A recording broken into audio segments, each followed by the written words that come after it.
glorious day, my tea sippers, and you know what time it is. I hope you have all of your comfort together because it's time to dish tea. And your dish tea, darlings, with Big Meech. Can't wait. It's time to dish tea with Big Meech. It's time to dish tea with Big Meech. It's time to dish tea with Big Meech. It's time to dish tea with Big Meech. Darling.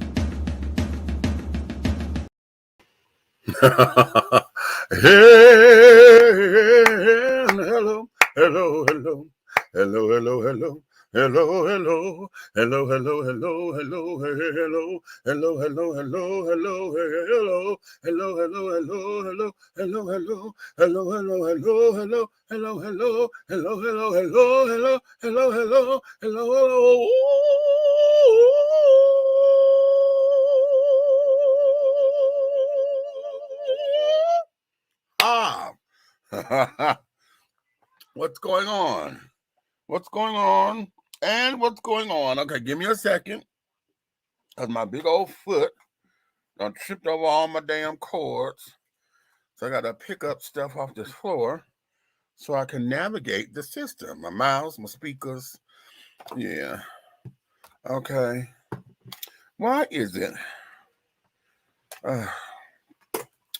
I don't care how many times I unravel this shit, it always gets right back into, the cords all discombobulated and things of that nature, honey. So, hey, we are here. All right. Are we looking good out there? Looks like my signal is it says my signal is unstable. So, are we looking good over there? Let me make sure everything is together. Okay. You see that? God damn it. What the hell I do?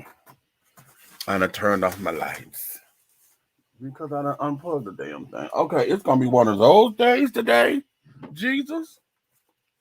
Okay. Hold on a minute, y'all. We got to plug the lights back up and go from there. Okay. How about that? Ooh, I swear. Okay, wait a minute. I'm trying to be cute. Make sure I can get the thing in here. Okay, right. Okay. Right. Okay, the midnight hour. Okay. I'm trying to get cute, but my lights done went out. And wait a minute, I don't want to get up from this chair. I have to get around here and this, that, and the other. However, they're trying to make me do that. I'll tell you what, let me do it like this so that I don't look so unprofessional. We'll have to cut to a commercial break. Let's do it like they do when live TV is live TV. We'll cut to a commercial break. Let me get this shit together and I'll be right back, okay? Whether you are a resident or visiting the ATL, if you need to satisfy your soul and your hunger with some good old-fashioned scrumptious victuals, then head on over to Tara Boulevard and feast at the Country Kitchen Cuisine Buffet. The Country Kitchen Cuisine Buffet has a mouth-watering array of delicious delicacies that will tempt your tummy, tantalize your taste buds, and please your palates. All of our items on the buffet are made from scratch, just like Grandma used to make. Try our meatloaf, the succulent fried chicken, the smothered pork chops, the short ribs, the fried and baked fish. Try our oxtails, the turkey wings, and don't forget some of those fantastic sides with the macaroni and cheese, cornbread dressing, greens, cabbage, red beans and rice, potatoes and gravy, and oh my God, don't forget the cornbread and those decadent desserts. Your hunger will not be denied. Come on down to the Country Kitchen Cuisine Buffet, located at 8562 Tara Boulevard in Jonesboro, Georgia. Come on down and tell them that Big Meech and Dishing Tea has sent you. Yeah. Damn it. Shit. Angelo Ellerby, the Henry Higgins of hip-hop, is the founder, president, and CEO of Double Exposure Media Relations. Double Exposure Media Relations is a full-service public relations, marketing, and artist development firm specializing in publicity, photography, artist promotion and artist development, makeup artistry, event production, and EPK development. Celebrating over 45 years in the industry, Angela believes that a culture that does not take care of nor respect its artists is a culture that leaves nothing behind to appreciate. Let Angela help you make dollars and cents of the entertainment industry. Contact Double Exposure Media Relations at 201-224-6570. That's 201-224-6570.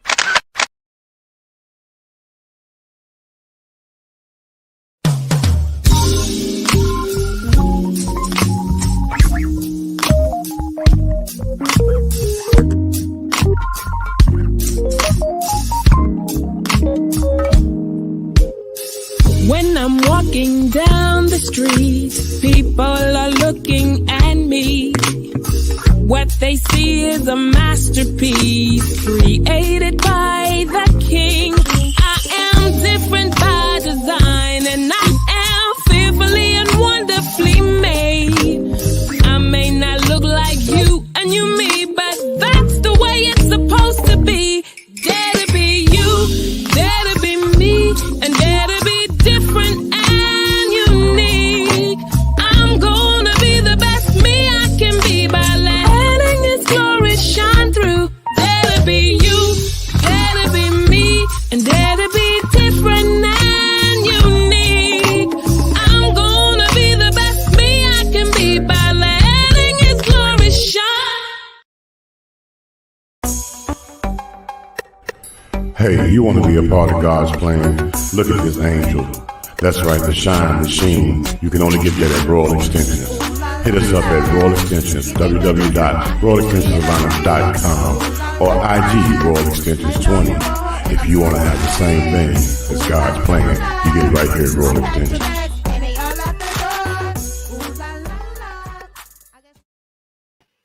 All right, and we are back, y'all. Hopefully my technical difficulties, honey, will be done and over with. My big ass feet keep. I thought I was ready, child. I had kicked the damn cord out yet again. Okay, I'm like, okay, look. All right, but we're here, and we're about to get some things done and carrying on, honey. What's going on in your worlds on this wonderful Saturday? Okay, it's been a long day for us. I'm sitting around, and I went to go represent for Passionate Riders, P Riders Car Club. I had to represent for the College Park Citizens Association because today we were out at the mural in College Park. So if you guys are in College Park, Georgia, right in College Park on the corner of Main Street and Camp Creek, there's this long wall, honey, where we have just had a muralist come out and do this incredible mural. That is going to be, it's an introduction into the city. So in the beginning of the project, we went out and we went to go prime the walls. We were out there putting the white paint up there so it could get ready to be primed and this, that, and the other. We came in at the end because now that that we're finished, we went to go and put the sealant coat on the mural so that it could be, it could stand and withhold the elements and carry it on and all of that. So it's a wonderful day. Then after that, I was able to catch the meeting with CPCA. And then after that, we're trying to get readiness for stuff. And I had a special request. Okay, y'all don't know this, but tomorrow is our wonderful co-host, honey, the big guy ally, Big Red himself. Tomorrow is his birthday. So we got to talking, and number one, he wants me to come to his church. And y'all know I stopped going to church a long time ago and caring. No, I don't mind going to a good service. It's just that, okay, you want me to get up to come travel to go to church, child. All right. So I'm gonna go to church. Apparently he and Mrs. Red, honey, they're singing, so they want me to come and all that. So all right, we're gonna do that. And then he asked me, we've been when we had our little get-togethers and stuff, I had started doing the salads and stuff. So I do this great big old huge salad or whatever, and I make it to where the salad itself could be a dinner salad. I make it very pretty and all of that, and what I do with it is cute. So, okay. So he said, oh, I'm glad you said that because I want you to make me one. So now we got to go to church and I got to take him a salad. So it's going to be one of those things. So that there will be tomorrow. So listen, we'll do a whole big old birthday thing for him tomorrow on the show, you know, and things of that nature. So I'm telling y'all now, you love Big Red, the big guy ally, honey. Make sure that you guys put your comments and stuff up in here. I'll give you, in fact, send them over to me, and we'll put it all together and things of that nature. What would be nice? What would be nice? Yeah, do this. I'm gonna get the telephone number. What I want you guys to do is I want you to call the Dishing Tea line and leave a birthday message for him. You know, you leave a birthday message for Big Red on the Dishing Tea line, and then what we'll do is I'll compile them all together, and then I'll play them. Okay, so I'm gonna put that link up in here. I'm gonna put the phone number to the Dishing Tea line. You guys call the Dishing Tea line, leave a recorded birthday message for him, and then I'll compile them all together, and that'll be kind of cute. Okay. Oh, that'd be so cute. That'd be so cute. So yeah, do that, and then we're gonna call that a day. Yes. Okay, I'm waiting on my co-host to come up in here, and things of that nature. But in the meantime, and in between time, honey, you know, we still gonna keep things moving right along. I do want to go into a couple of things today that I think are going to be important. And one of the things I do want to do, honey, we're gonna y'all know I got the Let's Talk cards, right? This is the self-love deck. We got the relationship debates deck. Okay. We have this is the After Dark edition deck. Okay, which y'all like playing from that deck.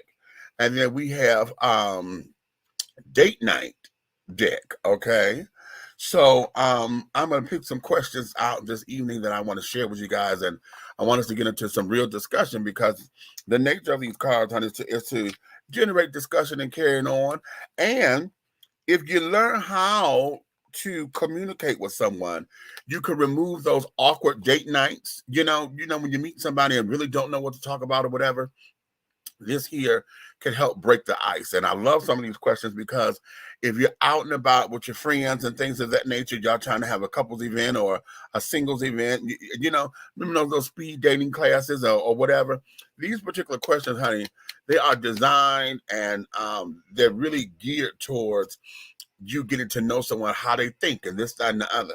You know, it's really, really, really, really cute. Okay, really cute. I think the self-love deck I'm gonna go from today, and I'm gonna do something from the date night edition, okay? And we'll go from there. All right. So I'm gonna pick a few questions from there a little bit later. But right now, I'm gonna start this thing off because I'm really, you know, something came across my desk today as I was looking for another story. This came across my desk and it pissed me off. Okay. It pissed me off because we're going to put all this up under, you know, the police. Okay. And here we are dealing with rogue police officers and carrying on. And the question becomes, why? Okay. What are we going to do? When are we going to actually see the day where this is a non-issue? Huh? Are we going to get there? Are we going to actually get to a point where we could throw our hands up and be like, you know what, we can absolutely be at peace or something or another? Huh? What do you do? What is there to do? How do we do it? How, you know, I get tired. I just get tired of answering these old questions. I get tired of in the news, it's always something. It's always fucking something, right? And I just I just can't. I just can't, you know. So I'm gonna start here with this particular story because this just happened at the tail end of September. This is dated from CNN on September 30th, 2021. And it says here, A deaf Colorado man has filed a federal lawsuit claiming that the two local police officers slammed him to the ground and tasered him without recognizing his disability when they arrested him after stopping him for running a stop sign. Attorneys Bradley Mystic, attorneys for Brady Mystic, who spent 4 months in jail, filed the lawsuit 2 weeks ago in the U.S. District Court in Denver against officers Nicholas Hanning and Ellie Summers, the city of Idaho Springs, and the Board of County Commissioners of Clear Creek County. In 2019, arrest was captured on body camera footage from at least one of the officers, which was shared with CNN by Mystic's attorney. Mystic is deaf in both ears and primarily uses sign language to communicate. The charges against Mystic, which include second-degree assault on a police officer and resisting arrest, were eventually dropped according to the lawsuit. Mystic was also charged with criminal possession of a forged instrument after Summers found what appeared to be 24 $100 bills in his wallet, which she said felt like they were made from printer paper with Chinese symbols on the back of the bill, according to the police report. According to the lawsuit, the bills were fake movie prop money with Chinese characters from Wish.com, which is an online marketplace. Possessing play money without any intent or attempt to pass it off as real money is not a crime, the filing says. Mystic was held in jail for 4 months. I'm going to say that one more time. Mystic was held in jail for 4 months with an extremely high bond due to the serious nature of the charges and could not pay his bail, according to his attorney, Raymond Bryant. Mystic's bond was lowered to $3,000, which he still could not afford, and then he was granted a personal reconnaissance bond, releasing him from jail without having to post any money, Raymond said. The prosecution against Mystic continued for almost 2 years until District Attorney Heidi McCollum moved to dismiss his charges in July. In the lawsuit, Mystic claims he was denied an interpreter while in jail. He's seeking compensation for physical and emotional harm, pain and suffering, permanent scarring, and economic damages, as well as punitive sanctions against the individual officers to punish and deter the blatant abuse of authority and violations of rights evident here. Quote, while in jail, Mr. Mystic suffered even further indignity, humiliation, isolation, and discrimination due to being deaf, due to being unable to communicate, the lawsuit says. He was also allegedly denied an interpreter during his meetings with his attorney while in jail. The Clear Creek County Sheriff's Office is responsible for the jail's operation under supervision of Sheriff Rick Albers. The sheriff's office denied to comment on the case when contacted by CNN due to pending litigations. Okay, there's more to this story. I'll put let me take the link here, and I'm going to put this link in the chat, so you guys will go and finish reading this. Okay. Now I want you to understand this here becomes significant because, you know, as what is this? Wait a minute, who is this in this damn comment? Okay. Oh, we got a troll. Okay. You want some attention, honey? Okay, I'm going to put you up here because you want some damn attention. You want some attention. You want some attention, okay? Okay, you want some damn attention. And you up here on YouTube. See, this is the kind of shit that I wonder about on YouTube because, see, y'all will block my shit and tell me that I'm doing some X, Y, Z shit. But shit like this, you won't sit down here and do nothing about, right? You won't do nothing about fuckers like this, right? And he put this shit up here like 4 or 5 times. Okay, so this here is, you want attention and you want somebody to do this, that, and the other. Okay, Okay, Mr. Man. So what we're going to do, we're going to block you at this time. You're blocked. No, we're not going to put you in timeout. We're going to block the fuck out of you, honey. Hold on. What the fuck was that about? I'm sitting up here reading this story, and I come back to the comments, honey. That there was up in the comments. He's on the YouTube page, Chad. I don't know which page he's on. He's probably on my page. He on your page? I think so, yeah. But I just blocked it, so.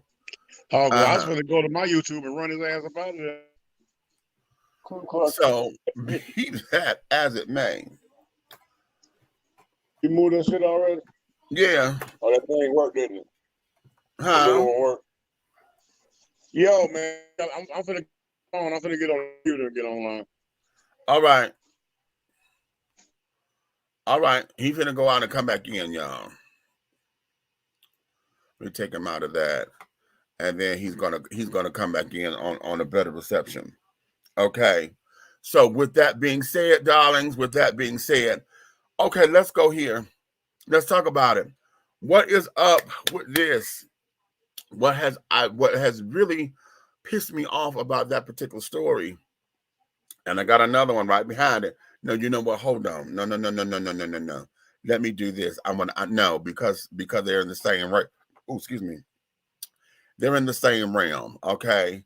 I'm going to share this page. We got to share the screen because they won't let me download it. Now, if y'all watching this live, honey, watch it live because I may have to take it down because this is a CNN clip, and they may want to charge copyrights. But hell, we're talking about the story, okay? I want y'all to see this because I don't know if you've seen this before or not. But take a look at this.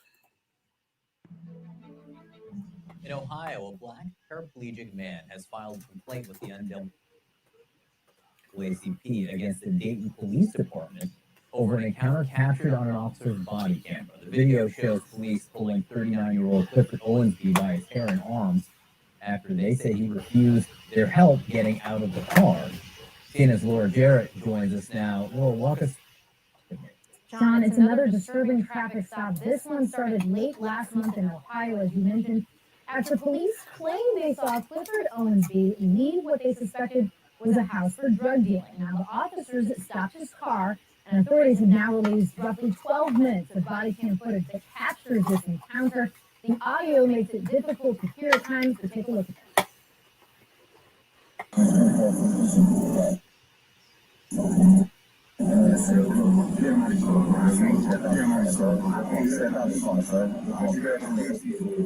I hope you're getting out. I'm gonna hope you're getting up, get out. I'm gonna hope you're getting up, get out. I don't think that's all right. I'm not asking you, but I'm telling you. Not going to happen because he can't move his legs. The officer then explained Owensby can't be in the car when a narcotics canine dog sniffs the vehicle. Owensby repeatedly asked for the officer to call a supervisor to the scene. Things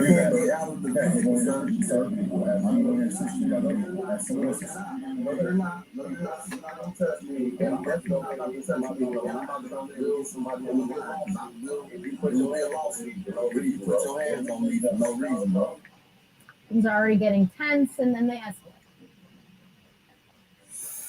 When you come down the street to Ferguson and Grand, you just pulled me over. The police just pulled me over. They trying to make me get out the car. And I'm telling them I'm a paraplegic. I can't get out the car without no help. These motherfuckers trying to. They also should just come down the street, bring some people with cameras. You're getting out of the car. That's not an option. You're getting out of the car.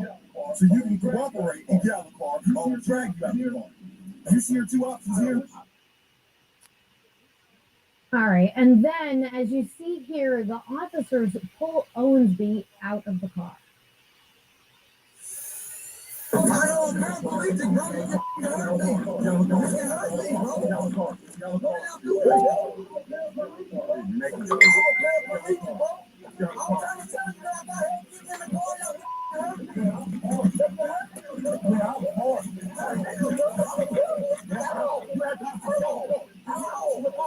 Somebody help! Somebody help! Somebody help! Somebody help! Somebody help!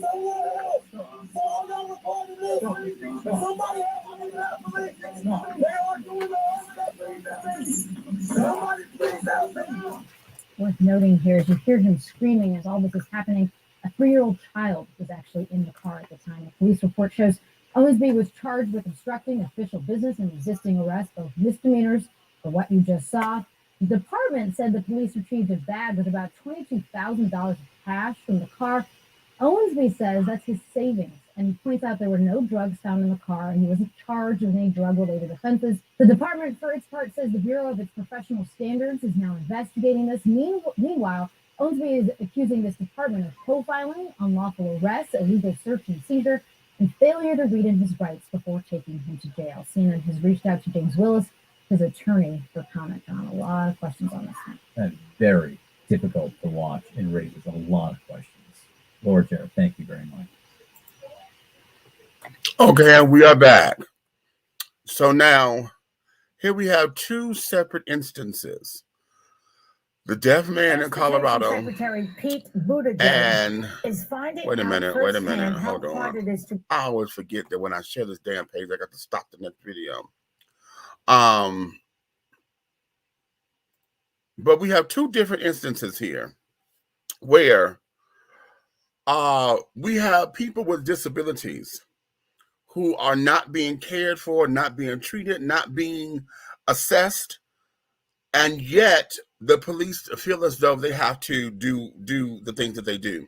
Okay, now let's start with the deaf man in Colorado. Okay, who's suing Idaho Springs. Okay, and what's the Creek? What's the Creek County? Hold on. That's the name. What's the name of the county? I want to get the county. Clear Creek County. Okay, Clear Creek County of Idaho Springs, Colorado. Okay, so yeah, here we have. They said that the man he uses sign language to communicate. Okay. Now, for whatever reasons, I don't understand why the assessment was not made that he can't hear. Okay, why is it that officers are not given assessments? Officers are not looking at the scene, especially when you're trying to make a damn arrest. Now, you have if this is an arrest, this is not some kind of scene where this is a quick judgment call. You didn't pull your gun or whatever, and your life is in danger, like you like to say. That was none of that here. We have here, you have a failure to communicate in your eyes, and there's a problem. So now, during all this time that you're trying to wrestle and this, that, and that, why is it that a supervisor has not been called? Okay, why is that? Why aren't folks acting as if there are other circumstances here? You know, why is it that everybody is always on the defense? Now, here's something I want. Now, I'm not a police officer, but being in the security field, I am a first responder. Okay, and there are often times where assessments have to be made. Okay, now sometimes very quickly, other times you have time to sit back and to see what's going on. You know the difference when somebody's ignoring you versus when somebody can't hear. Okay, especially when they give you the silent treatment, and you know when somebody's communicating with somebody else and they don't want to communicate with you, whatever the case may be. In this particular situation, okay, I'm sure that there's somewhere on the man's person, either on his driver's license or whatever he had, there's somewhere that indicates that he's deaf. Okay, and if there wasn't, still, how is it that this man was able to spend 4 months in jail on charges that y'all say because he had fake money in his wallet? I got that same Chinese money that they talking about. I have that same prop money here that we use for movie sets. Okay, it's prop money. It's nothing illegal about that. And y'all put this man in jail. And then according to the deposition and the thing filed, the complaint filed, the law, well, no, that's more than the complaint, it's a lawsuit. Y'all did not even give him an interpreter. So now he can't even communicate with anybody. And y'all got him sitting there for 4 months. What is wrong with that fucking system? Now, I need to understand where's his family. Because for 4 months, he had no communication with anyone. Somewhere in here. Okay? The lawyer at the time, if he had the public defender before getting the lawyer that he has, they didn't consider to say, we can't communicate with him or something. We got to get somebody who knows him. He was just a John Doe. He couldn't have been just a John Doe because you found his address or something. Somewhere you found his name. Even if you took his fingerprints, you found his fucking name. You found out who he is in some kind of capacity. So why wasn't anyone else consulted about his whereabouts or whatever the case may be? You know, especially when you realize that you are not communicating with him. I'm having issues with that. I'm having strong issues. Now let's go over here to the paraplegic. Okay. He's telling them, do y'all see in the mechanism in his car that he uses to push the pedals and all that? We had a family friend who was paraplegic. And that's how he was driving his car. He had the manipulator, the pedal manipulator and stuff, and he was able to do his own thing. Okay. So with that, y'all saw that up under the steering column because that was that bar. He's telling you I'm paraplegic. Okay, I cannot move my legs. Okay, what was so damaging that y'all had to get him out of the car when he refused to say I'm disabled? Or when he said I'm paraplegic, I'm saying the word disabled. When he said that, and he said to call for a supervisor, why didn't y'all call then? Why didn't they sit down and call somebody then to take better control of the situation outside of going through all the changes that they had to go through to get there? And then on top of, why are you pulling this man out by his motherfucking hair? Why? You talking about you gonna help me get out the car, but now he can't move. His posture got stiff because now you're coming up in here to assault him, or now you feel to pull him out this car, and you pull him by his hair. You pull him by his hair. Where do they teach y'all that? Where? In whose book? In what strategic training manual do they use these particular tactics as a routine? Here? Why? And then on top of it, see, this bothers me on so many different levels because we get tired of having to say the same shit over and over and over again. But where are the good cops? How come didn't nobody say anything? It's a couple of them out there, okay? There was 2 officers out there. Okay, you see the other car, there was another car that had pulled up and carried on. Why is it that nobody sat up there and said, we're not going to, y'all had to run his plate. Y'all knew he wasn't lying when he said paraplegic, because most folks who are paraplegic, they got specialized plates because they have to control the car differently. So why is it that this becomes problematic? And where is the outrage? See, this is the kind of stuff here. I'm going to say this, and I'm going to say this publicly, and this may be an unpopular opinion. It's going to be an unpopular opinion because I don't advocate for it. I don't advocate it. However, I understood it, and I think it got their fucking attention. During all the riots and carrying on over George Floyd and this, that, and other, and they went and burned down that goddamn police department. They went to the source. It's an unpopular opinion, but goddamn it worked.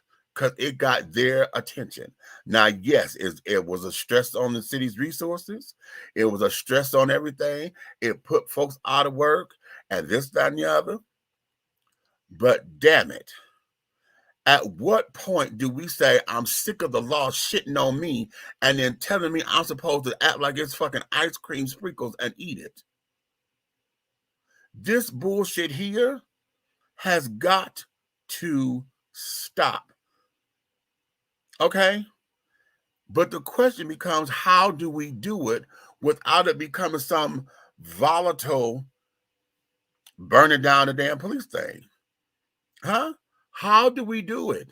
Because every time we sit up and have forums like this, we have, here, I was just watching Roland Martin. The one guy, just what was it? Yesterday, I think this came on. The guy out here, the black guy in Louisiana, who is the whistleblower. Now they threatening to fire him. All the other cops are sitting there turning their backs on him and shit because he opened up his mouth. So what is it? You want the damn job, but now ain't nobody supposed to tell what the fuck is going on, and especially when it's fucking up. How do we sit up here and get this shit together? Listen, now y'all heard me say this before. If you're gonna be organized fucking crime, then organize the shit. Stop looking like goddamn this haphazard shit here. If you're gonna be organized motherfucking crime, goddamn it, then sit down here and stop getting all these goddamn hotheads on the damn organize the shit so that it is on the up and up. You got to do your own checks and balances. If you don't want the public to do it, then do your own shit. Get these fuckers up out of here that's sitting up there fucking up the damn department then, if this is what the case is. Okay? I'm from the old school, honey. I don't mind organized crime because it's organized. Okay? That there, and if you really want to know the truth of the matter, that's what the fucking world, this particular country is made up of, just that. Organized crime. Okay? It's not for everybody. Everybody ain't in their business. Okay, those who do, they do. When they take care of business, it is quiet. All this old gangster shit y'all like to see in the movies and carrying on, that's bullshit. Okay, y'all live for the Godfather and all that kind of stuff. Child, organized crime don't work like that in the open. Okay, they don't work like that. You want to? I'm finna say something that's gonna be real controversial. You really want to understand it? Look at your politicians and look at our government. Whenever they want to do some fucked up shit, they don't go out in the open, do they? Y'all watch Scandal and carrying on, and I'm saying this like this because of this. Y'all heard me say this before too. Anytime we watch something on TV or in the movies and carrying on, y'all know all that stuff got to go through the FCC, right? It has to get cleared by the FCC. If they stamp it and say, yeah, and give it a little rating or whatever and say, yeah, the public can see this, that means they don't mind you knowing. Y'all seen a number of movies in Canada. Y'all know my Bible is Enemy of the State. Y'all seen a number of movies that give us inside track on how government works and this, that, and the other, blah, blah, blah, blah, blah. Scandal there, y'all. Okay. And understanding how it works. We've had Scandal. We've had The West Wing.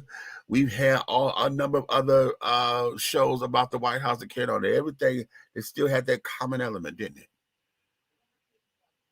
Didn't it? Okay. But the difference here is what? Organized crime is organized. They don't have any and everybody in their shit. They know how to sit down there and get rid of folks who fucking up the shit and carry it on. The police department, y'all got too much damn power, and it needs to be redirected. I don't say defund the police there. I say redirect it. Okay, you ain't got to defund them because they need their coin. Okay, they need their coin. What you need to do is redirect some of that shit. Okay, don't defund. No. Because if you defund, eventually you're going to have to refund. Okay? No, redirect it, reallocate it. Y'all got money in places that it really don't need to be. Okay, according to what the reports and stuff are saying, child, redirect that coin. And I'm not talking about community projects and all that kind of stuff that the people are saying. I ain't talking about that old bullshit, because that there is just to save grace. Those are political talking points. That ain't what the fuck that is. Okay, that ain't what that is. You want to sit down here and make some things happen? Put them damn mini stations back up in the communities. Okay, fund the neighborhood watch again. Okay, you want your eyes and ears on the streets and carrying on? Put the money back in the damn community. What the hell are y'all doing with all that money with the drug bust and carrying on? Okay, every time we hear, oh, they done found umpteen hundreds of thousands of dollars. Ooh, this was a big one, 2.5 million. Where's all that cash? And it could, okay, so you lock it up for evidence. Okay, after the trial is over, where is that cash? You understand? No, don't defund. Redirect. Put it back into where it belongs. Okay? Put it back where it belongs. We need you back on the motherfucking beat. You need to hire more people. Okay? And you need good people. Y'all need to put that money into mental health.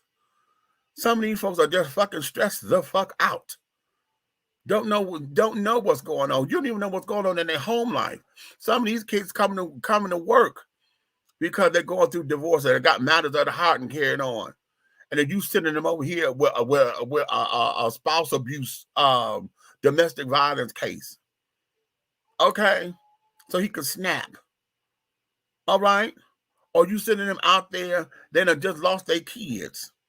Okay, in a custody battle, and then you sending them out there to some case where somebody done something to a child. Yeah, they're finna get a snap. They need mental health, ongoing mental health, insurance, and all that kind of stuff. They need that. But at the same time of them needing that, they also need to have something up in here where the discipline and the accountability, honey, is going to take place.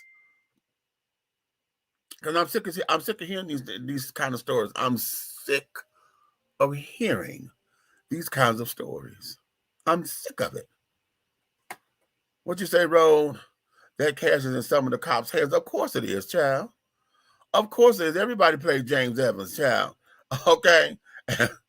Everybody was James Evans with the extra $2,000. Okay, it wasn't 29. It wasn't $27,000 before. They were 29. I counted all that money. They looking for 27. Give them the 27,000. We got the other two. Ha. Okay. Thing of it was, honey, he should have kept his mouth closed. But of course, they did that for television. I'd have given that $25,000 a card at Grace, honey. After it was all said and done, my family would have been sitting kind of pretty. You understand? And $2,000 back in that day, you talking about that was 70, 75, 76, 77. That's a little bit of change. Okay? So, what are we going to do, children? Y'all quiet? Why y'all quiet? Don't get quiet now. Don't get quiet now, and don't get all suspicious again. No, what the fuck are we going to do? What is it? Because we get tired of hearing this old crazy ass shit. How you gonna sit down here and not understand? The man said, "I'm paraplegic. I cannot move my legs." Now here's what the dope thing is. Y'all claim that y'all saw him coming from a suspected dope house, but you never charged him. So who lying?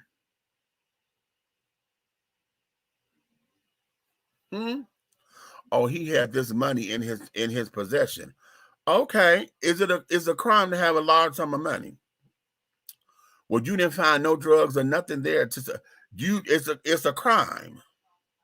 Okay, and did y'all hear in the report that they did that, and he had a 3-year-old in the back of the car?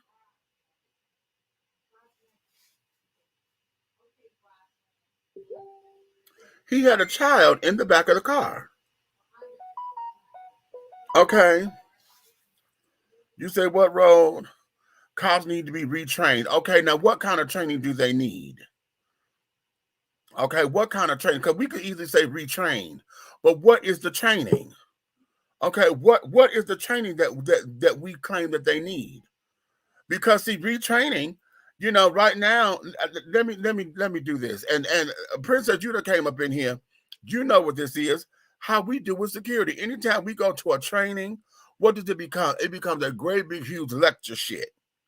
You sit down here and they tell you this and they show you this, and okay, these are the new procedures. You may get a little hands-on demonstration here and there.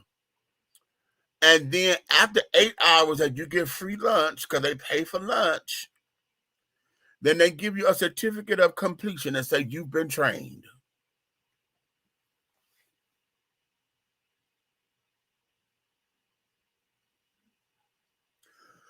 So let's get specific. What types of retraining? What is it that they need? Huh? What is it that officers need to be trained with? If for me, I say this, and I know who said, wait a minute, who said this? Was it Nikki? Somebody said this, and I'm co-signing, because we talked about police officers. It takes us 2 years to get degreed in criminal justice. You get an associate's degree in criminal justice. Okay. But everything else, everybody else have to go through years of training to understand this and to understand that. You know what I'm saying? We have to go through years. Okay. Police officers go through 6 weeks. 6 weeks worth of training. And then you got on the street. You out there on the street. Okay. No, nothing. Okay. In the training manual, they don't tell you about coming across mental health issues and carrying on. You ready? Yeah, you ready? Unmute yourself. Check it out. Go ahead. First and foremost, they need to be teaching the police officers how to be more proactive instead of reactive. How about that? First and foremost, too, they always stick them in the wrong neighborhoods. They take the white crackers and stick them in the black hoods, so they never used to. They know nothing about what's going on. They don't even speak the language. But if they police their own areas, we wouldn't have none of the problems that we have, because they're not gonna snatch a little kid out their window that they know their mama, their grandmamas, and their aunties. Right. You feel what I'm saying? They're not gonna hurt the little retarded boy down the street because they know where the kid came from in their own neighborhoods. Right. But that's like telling me and you, we in media production. You want to drop us off on the moon and tell us to police the aliens? We don't know shit about them green motherfuckers. Shadia? No. She's our check, so she better be on time. Okay. Wait a minute. Hold on. We need a citizens oversight group to investigate cases like this. I agree. The police need psychiatric evaluations before they hit the streets. Okay. But see, the problem is that they need psychiatric evaluations every 30 or 60 or 90 days. Right. That's ongoing. Yeah. Because sometimes the streets is what make them crazy. I can't be totally against the police, because if they put you in the wrong environment that you have never been used to, that you didn't grow up in, you're not accustomed to that kind of bullshit. Exactly. Then what you expect? Some of them goddamn lose their mind out of fear and what they heard in their hoods. Right. You grew up in the suburbs, saying that all you learned all your life in the suburbs is that we were savages. Right. And then your ass grew up to be a police officer and you in the motherfucking projects. Right. Not understanding cultural differences. Cultural differences again. I disagree with them calling them sensitivity trainings. There ain't no damn sensitivity shit. Bruh, let me tell you something. You know what back rack is? The game. Yeah. Okay. Okay. Do you ever see a black cop run into a doggone call because somebody's playing back rack? Or do you see a cop run into a call when niggas are playing spades? Right. Oh, okay. Oh, bruh. I can't tell you, I'm gonna need security when we go on tour, bro, because they don't like what I got. Dig that, because you're right. Spades a bid with, damn it. Yeah. Or domino, motherfucker. Yeah. Because it's cultural, and we talk shit at those games, which other in the eyes of other people look like it's an eruption. Yeah. If you got a white cop, right? Let me give you an example. This is funny as fuck. You got a white cop. He gets called to a disturbance, right? Somebody says a domestic altercation going on at their neighbor's house. Right. The white cop rookie comes up. He's walking up on the house. The music is bumping. Nobody's answering the door because they can't hear the bell. Drinks is flowing. They playing motherfucking spades. That's what the yelling and screaming and the hollering and the slamming is. Right. and they at the window peeking in because there ain't nobody answering the door because can't nobody hear the door. But then they see a motherfucker jump up from a card table and take his arm up in the air like this and slam his arm down like he crossed the table. And motherfucker, he said, "Yeah, bitch." It looked like he just swung on somebody. And now you kick the door in with your gun draw. Right. Don't know cookout etiquette. Not the cookout etiquette. I'm just saying.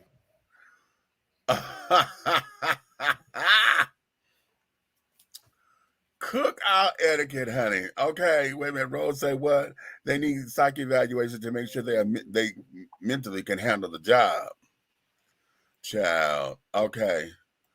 That needs to happen before they get hired. That should be during the time that during the hiring process. But again, now we talking about defunding. The kids want to talk about defunding, but they can't defund because that's what, when I say reallocate the funds, that's where the money got to go. The money got to go into those particular programs because if we want quality officers, listen, I was told this by someone who does Army recruiting, okay? And I had him on my show years ago when we first got started doing Dishing Tea. And he said to me that the Army and all of the military services and carrying on, that when they go to start to recruit, they go through what they go through as far as the training and stuff and the rigorous application process because they want the best of the best. He said, and I'm gonna have to I'm gonna put the link up on Facebook so y'all can go catch that interview. Basically what he said was because of all the benefits and stuff that they give as far as the GI Bill and all this travel, blah, blah, blah, blah, blah, that they just don't want any and everybody, okay, to come up in there. So they look for the best of the best. And then I took offense to that. I said, well, wait a minute, because y'all come to the poor neighborhoods and y'all promise a pipe dream to these kids. Yep. You know, you come out here, and he said, no, we don't recruit like that. He said, what we do, we offer them opportunities. We don't offer pipe dreams. We offer opportunities, but a lot of them don't cut the mustard. Because a lot of them, you know, they can't pass the physical stamina and blah, blah, blah, blah, blah. And as he was saying this, what hit me is that he said, you have to understand that we run this like a business. And then it all starts to come into place now. Okay. It all started to come into place now.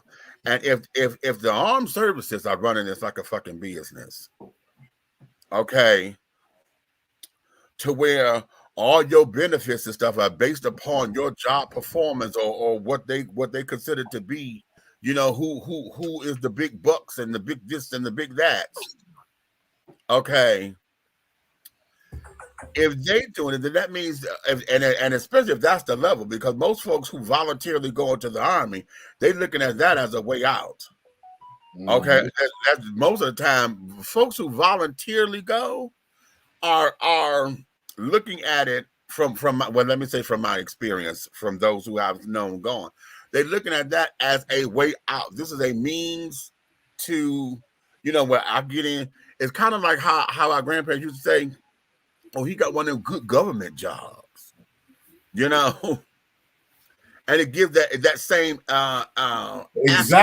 exactly what is a good job.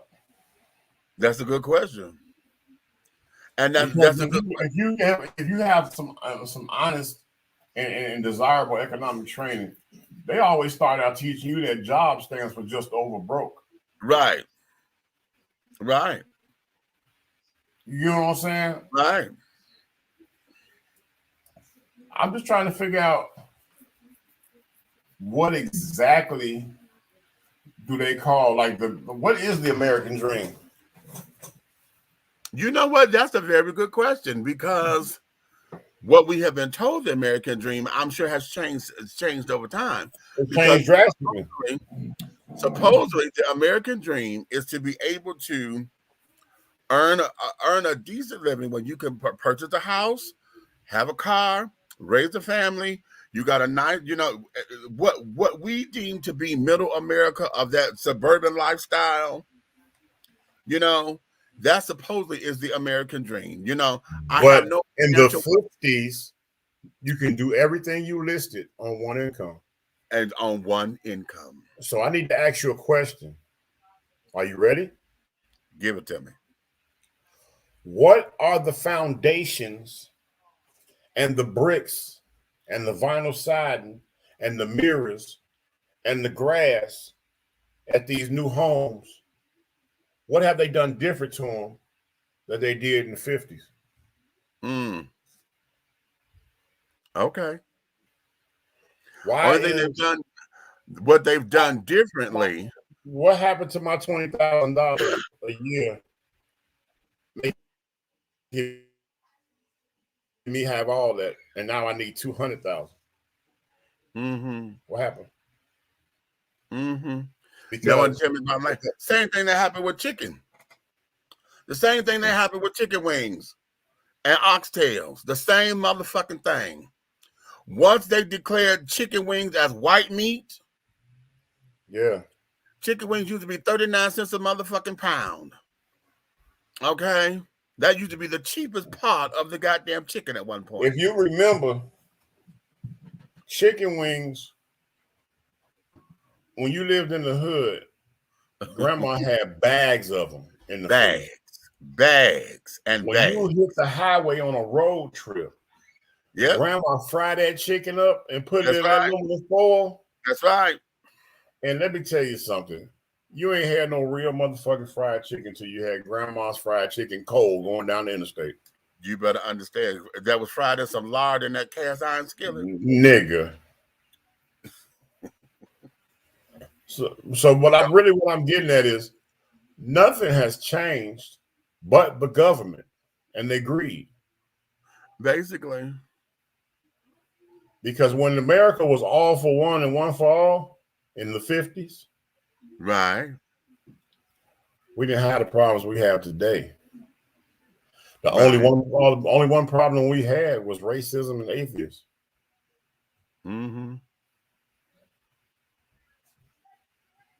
You get what I'm saying? Child. Wait a minute. Israel, I don't think these police officers' backgrounds are thoroughly checked. You may have a point there, because I think some of that stuff, some of them are getting in, through nepotism and carrying on. Some of them are getting in through the old buddy hookup. Okay. All right. Hey, Meech. I have said this before, and I'm going to say it again. The problem with that, what you just said out your mouth, is that police officers used to be, they had to run for their position, and they had to be voted in. They wasn't hired. You hire a fucking fry cook at McDonald's. You don't hire a motherfucker to police your goddamn area and motherfucker uphold the law. You feel me?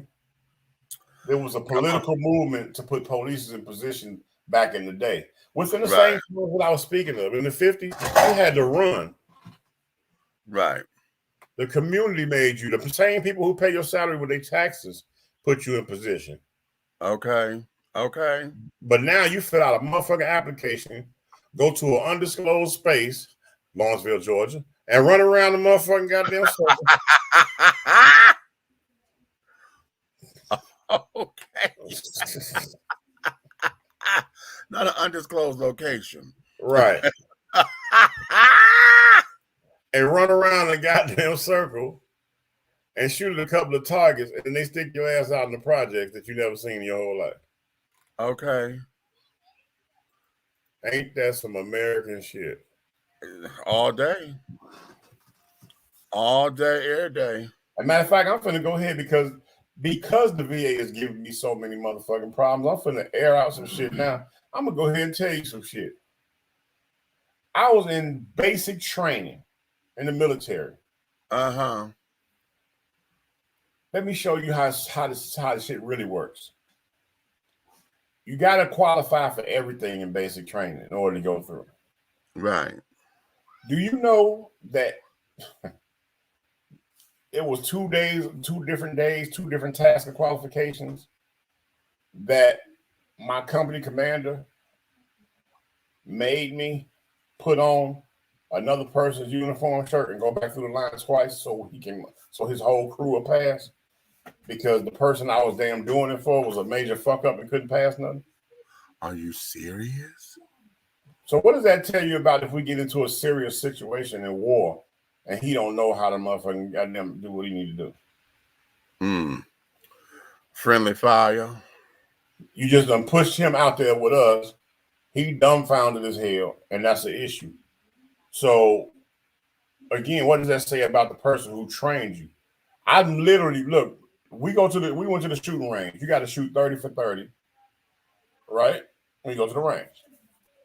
When it was my turn, you step up, you don on your safety gear, you gonna pick up the weapon, you load the weapon, you lay the weapon down, you put everything, you say clear on boom. When you say clear, you're able to pick up the weapon, and you're gonna say, ready for fire, and ready for fire. When he say shoot, you got to target 50 yards out. You can light that man up all you want to, as long as you hit him. Okay. So, and that's what I did. I lit his ass up, 30 rounds. Okay. Okay. And I was real smart. I gave 10 in the head, 10 in the chest, and 10 in the gut. Okay. And then I walked off. And the guy was standing there like, what the fuck is wrong with that dude? You know what I'm saying? Right. But when I came outside, you know how everything is a little trail, you got to go through a line, you know what I'm saying? You're like, when I get done, I got to go out the other door. I think the door I came in, you don't go out the same door. So you go out the other door, and you get back in line outside because you got to wait for the rest of your doggone platoon to come. Okay. When I step out that door, company commander pulls my arm and say, hey, come here. I step over there. He's like, what? He said, give me a shirt. I'm like, okay, yes. I'll take it off. And he handed me the shirt with the other nigga name on it. He said, get back in line. I was like, what the fuck just happened here? And I get back in line.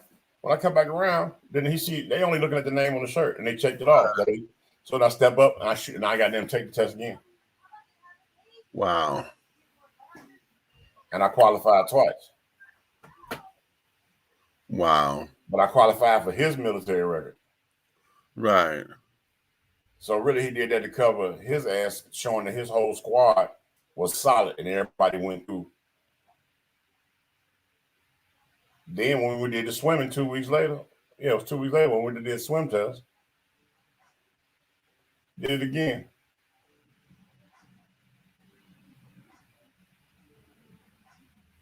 Here's my question.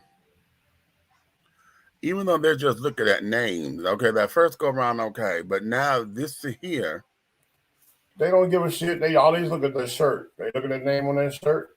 As long as that name on that shirt matches on their paper, they check it off. Wow.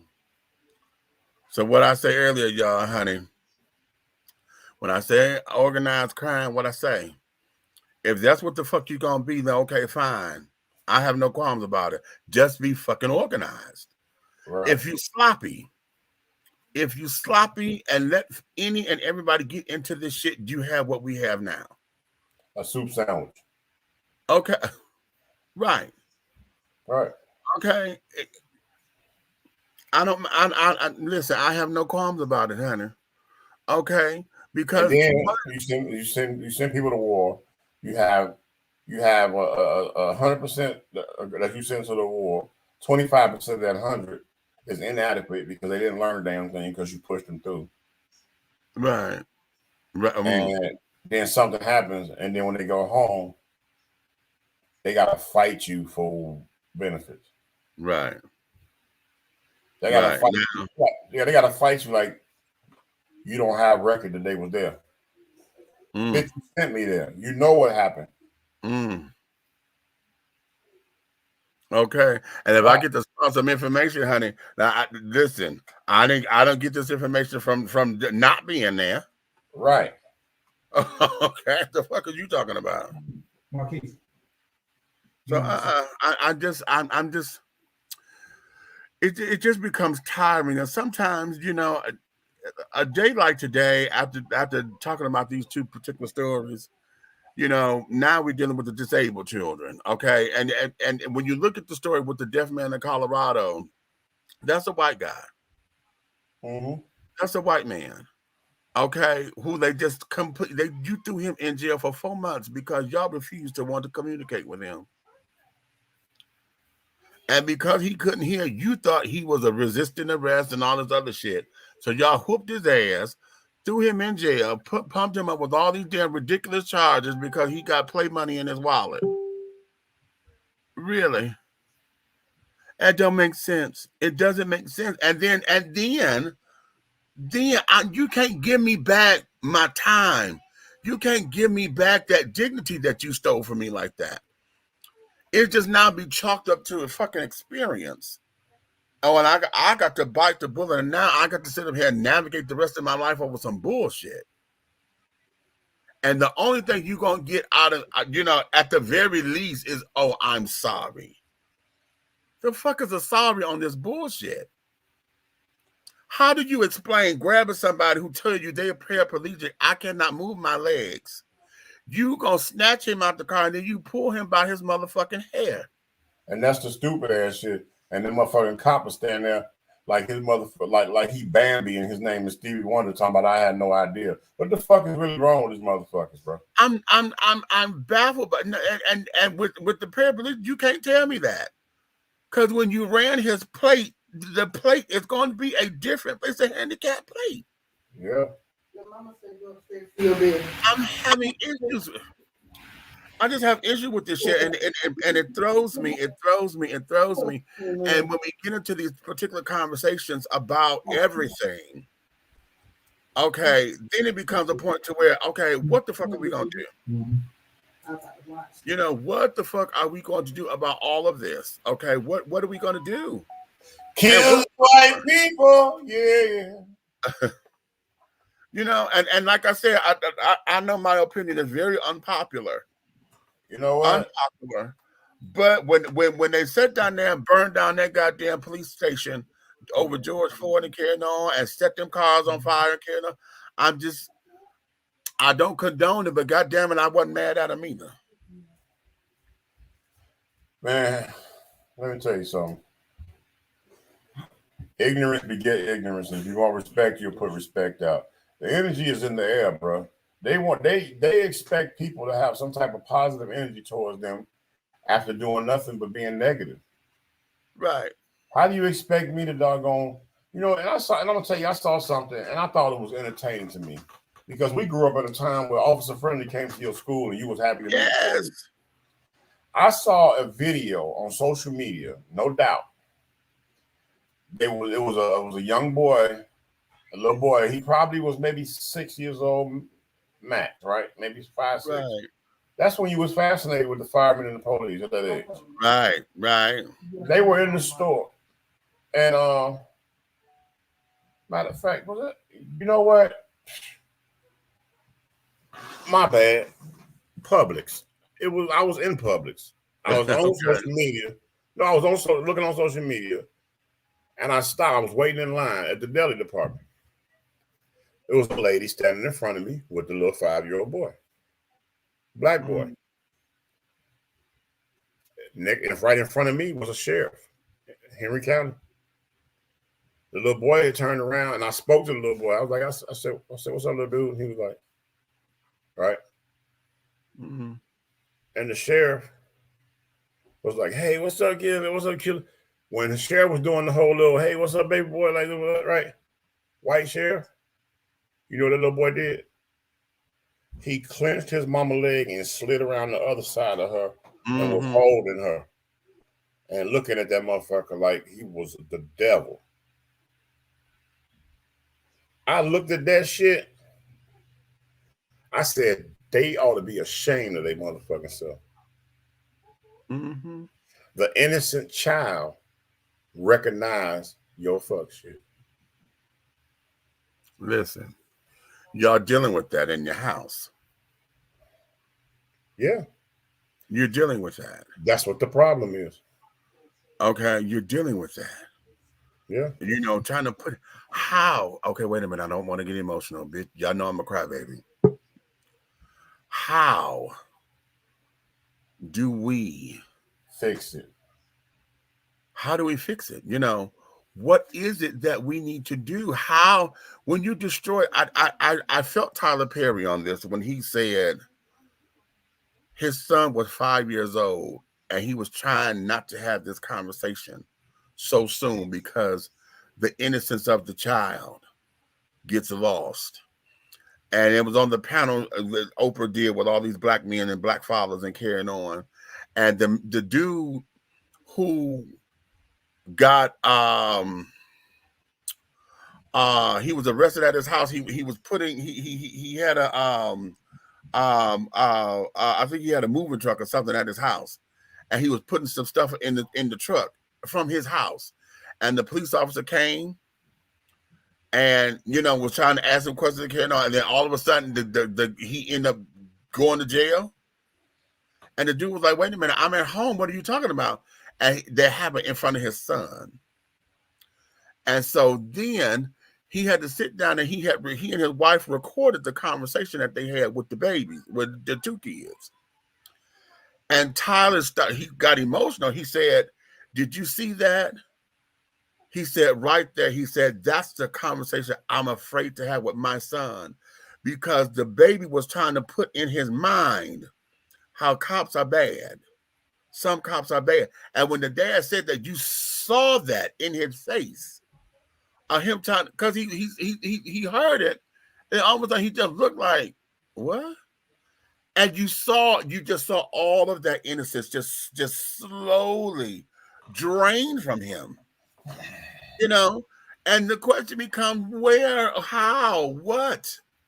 You know, how do we do all this? And how, what is the fix? Because not so much as what is the fix? Mitch, it's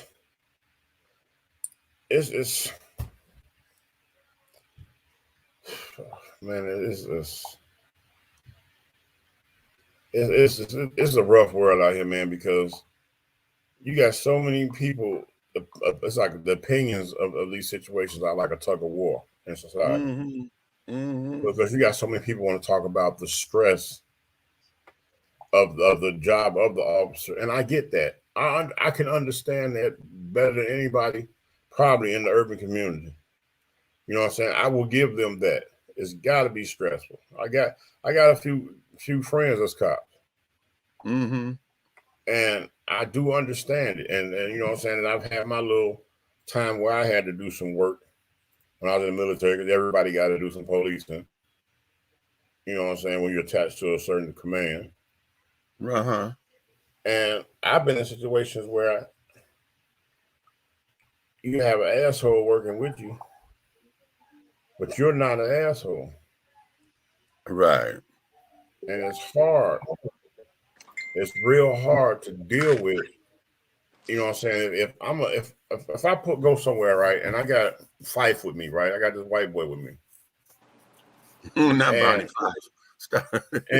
and we get to a situation, and let's say the situation, and I remember this, right?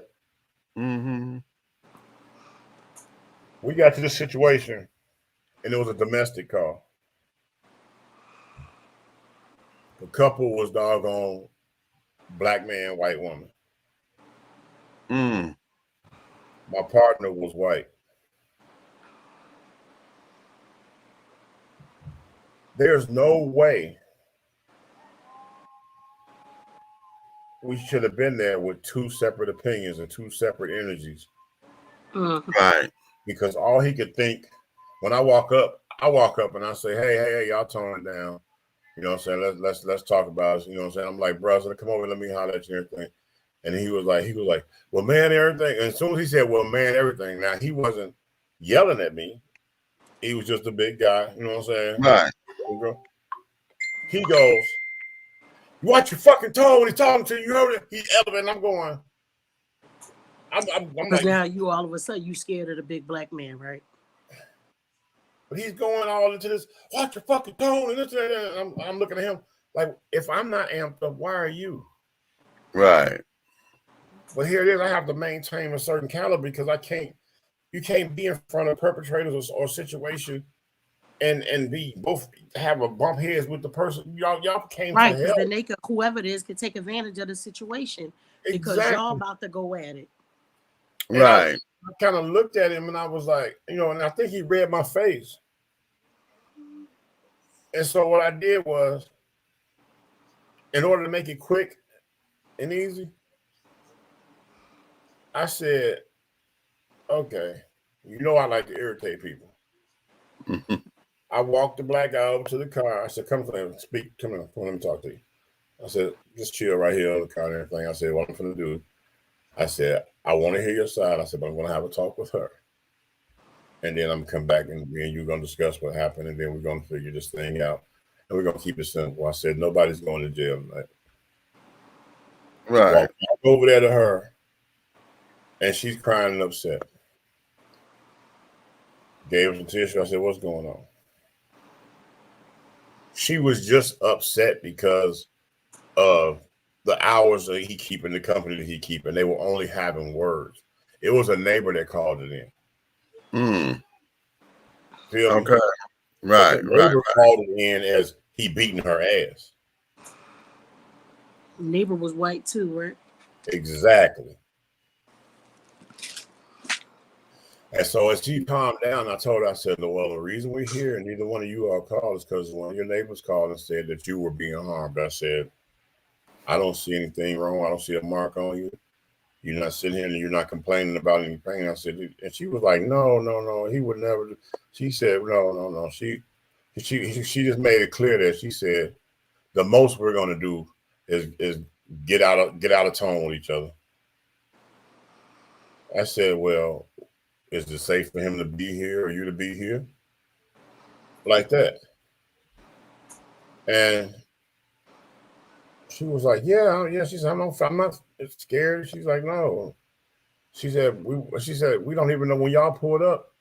That's what we both were saying. Like, oh God, who called the police? That's what we both said. So I said, okay, fine. The whole time I'm talking to her, right? Right. Do you know he was over there antagonizing that man? Of course. I'm trying to talk to her and I keep listening and he over there saying, just, hey, whatever you do, just stop moving. Just keep your hands on. Don't. If I didn't cuff him or put him in the car, then why is you messing with him? Why are you bothering him when I said, man, if just he wasn't right a threat, if he was a threat, you would have already took care of it. I tell the man, chill right here on the car, man. He leaned right on the car. He was like, thank you. Like I was saying, how do you have the conversation with your children and tell them things like, oh, if you're in danger, go to the police, when all they get to see is every time if you look like us. That you can't have, like when we have to explain to like our white counterparts, the conversations that we have to have with our children are not the same as what you have to have with your children. When your children leave the house, you can give them a kiss on the forehead and say, hey, have a good day. Call me if you need me. We got to give a whole goddamn lecture. Hey, if you get pulled over, if you see any red lights, this is what you do. And blah, blah, blah. You don't have to have that conversation with your children. But could you imagine, Nikki, the conversation once we left there, You know what I'm saying? Everything is 211. We go, okay, we out here. Okay, we get in there. Could you imagine the conversation? Because I couldn't wait to get in that car. I was getting ready to say, I need to know what happened when y'all two got in the car. When we got in the car riding and everything, I was like, I started out subtle because inside me, my mind was going, "You stupid motherfucker, what was you doing out there?" You know what I'm saying? Right. So, but I kept it subtle. I said, "Are you okay today, man?" I said, "Something wrong at home? Everything's all right with you?" And he was like, "Yeah. Why you say that? Why you say?" I said, "Because a third party called us to a situation, and we got to a situation, and I can't go to a situation assuming what they said was true." That's the whole thing about that job. That job means you have to be told. But I told him, I said, I feel real silly right now. And he was like, "Why is that?" I said, "Because your whole fucking job is military police. You are a master at arms. You're an MAA. That's what you signed up for the military for. I'm doing my 6 months because it got to be on your record that you did 6 months policing. That you did. This is not my job. I went to a 2-week course. You went to the whole motherfucking 8-week class in motherfucking academy.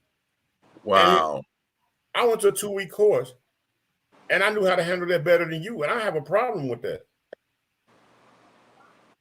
I said, "But you know what? It's okay. Don't worry about it." He was like, "Well, what are you saying?" I said, "It's not what I'm saying. It's what was you doing?" Right. So because then this is how you react to every situation that's going to be like this.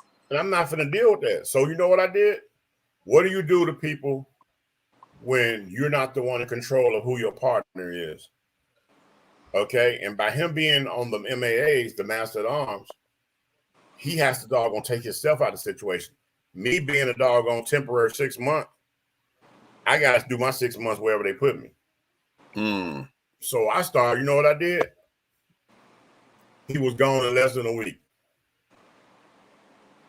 I started talking about every little white girl I seen and whom and everything. And I'm like, ooh. Exactly, because you got to do stuff like that. It don't make no sense. Because when I started seeing a white girl, and I said, "Boy, she thick like a sister." I said, "I ought to pull over, put these cuffs on her and handle some of this thing here." Blah, blah, blah. I'm talking, and the more you do it, like after you do it a couple of times, first couple of times, he's like, "Oh, yeah, she is. She's fine. Yeah, she's fine." But after about the third time, whatever, when you start talking about, "Oh man, I had these 2 twins last night. One was brunette, one dyed her hair blonde." You know what I'm saying? I said, "Them blue eyes, bro, it was killing." He was like, "Blue eyes?" I was like, "Yeah." I said, "Yeah." I said, "Yeah, their dad is a naval pilot or whatever." You know what I'm saying? Well, they were like, "Oh." He's like, "Oh." When I start having them conversations, like I'm around here just banging up all the white girls, came to work and his ass wasn't working with me no more. I bet. Came to work, had a new partner. They said, "You'll sign a new partner tonight." This and that. I said, "Oh," I said, "What happened to my homie?" TJ says, "I had a domestic in Naval Station. Yes. Woo, boy, I've been the roller. Go ahead. Cuffed the white guy, Spanish wife. Come to find out the white guy, GS-14, was a pedophile. 60 days at Shore Patrol. Shore Patrol. Yeah. Says he hated those 60 days. Hey, Shore Patrol was the pits, bro. Because when you work Shore Patrol, you working with the locals, the local police. Mm-hmm. And I done been on calls. Sure. Okay. I get it. All right. Right. I've been on calls with Lord. I've been on calls where people from you was a Rotor 2 princess? That's what's up, baby. Yo, so I've been on calls where it was a domestic fight. And what's the name of the area in Detroit you talking about? Everybody know when you go over there what the hell you looking for. Oh, which part? Maccabeewig or where the trainees at? Where they that's Woodward, honey. Okay, yeah. Okay, so for people who have been in the Navy and know where Little Creek is, Little Creek Road was prostitution area, and it was so, and you don't know what you get. It's like Cracker Jack box. Okay, look. So I get to a call with Norfolk PD outside the gate of the air station, back gate. That's where all the hood was at, going back that way. Okay. Man, they in a hotel running the train on a prostitute. And I was confused. I'm still confused to this day. I don't know how the first two got done. And the third one going there. And he going there, he get hit in the leg with another leg. And all of a sudden a fight break out. Wow. Nigga, you knew where you was at. So but I'm saying he get hit in the leg with another leg, and he like, oh, wait a minute. That's what I'm saying. You knew where you was at. Why you shocked about that extra leg? But my problem is this. He and they're fighting, they tearing the hotel room up. That's what that was the call was for. They fighting. Because he found out he in there with a punk, so you gonna beat the punk up. That's what he said. I'm in there with the punk on. That was the report. That's what he said. Okay. Look. I'm confused on the first two guys that finished.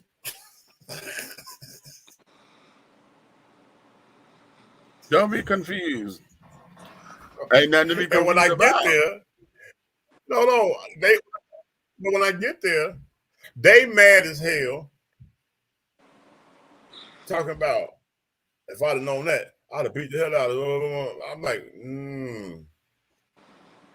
My intellectual thinking is saying that you knew it, but by the time you realized it, it didn't matter. So, do you know how long that doggone ride was back to the ship? And it took somebody right when we going through the gate, out of the three of them, it was the one that got into the fight. He say, hey, I'm like, what, man? He said, I know you be playing too much, man, and everything. Can we keep this on the low? I said, what you mean? You know what? I just realized we talked about this before. Yeah, he said, can you keep this on the low? Talking about you got jokes, you know what I'm saying? I know you be clowning folks and everything. I said, right now I'm on duty, and this has happened while I was on duty, and whatever goes in my report is whatever doggone was turned over to me by Norfolk PD. I said, so I'm just gonna doggone write what I seen when I came up on the scene, and I saw you and I had to detain you and this training. I had to, you know what I'm saying, I had to get my report, and as far as I'm concerned, he gave me a hell of a story. He told me that he had sex with all three of you, but yours, you didn't seem to understand what was going on. So, and I said, I'm gonna have to say this. It don't matter what I say and do. Y'all broke all the rules. You over there, you're buying prostitutes. No matter what kind of prostitute, you was buying a prostitute. Yep. Full-time military buying prostitutes. Mm-hmm. So you was embarrassment to the service. Oh. So you out there, and then y'all public intoxicated because y'all sitting out in front. You sitting out in front of the hotel room door with open containers when the police pull up. Oh. It said, look, you could be drunk as a skunk on a goddamn base, but no. Destruction of private property because you tore up the hotel room fight. Oh, yeah. So me talking about you is the least of your worries right now. I said, because when Captain this court martial, you might get. Yeah, bro, you going to Captain Mass, bro. You promise you going to Captain Mass. So as far as that, I said, now what I will do for you, I want to go to Captain Mass. Look, he said, just take the 811 and Norfolk. So I said, what I will do for you is when it's time to go in front of the captain, I will not speak on it. I will say everything was complete when I got there. I just detained the perpetrators and brought them back to the base. Mm-hmm. That's gonna be the end of my story. The end. Right. He was like, thanks, man. Thanks, man. You, sir. Yeah, they're like, thanks, man. I said, but I'm gonna tell you something. If you ever cross me, y'all gonna be the first ones I talk about by name on stage. Yeah. Not by name. Oh, okay. We will not. We will not. Okay. We will not. So protect the innocent, honey, because there's no innocent bodies here. But at the same, right, but it's just at the same time. The thing I'm just trying to get at is, it's like going to a call like that. You can't go up in that call and you a doggone, you're a basher of the homosexual world. Right. Right. You feel me? It ain't just about black and white out here. You know what I'm saying? You can't go to a call over in the city of Duluth in Gwinnett County, and that whole damn place is damn near Asian, and you don't like Asian people. That's why I say it's like, for me, when we talked about this before about the police and stuff, maybe you need, when you get on the force, they need to do a better job of letting the police the places they know. Did I just say that? Police your remember own when we were environment. young, it was always black cops around.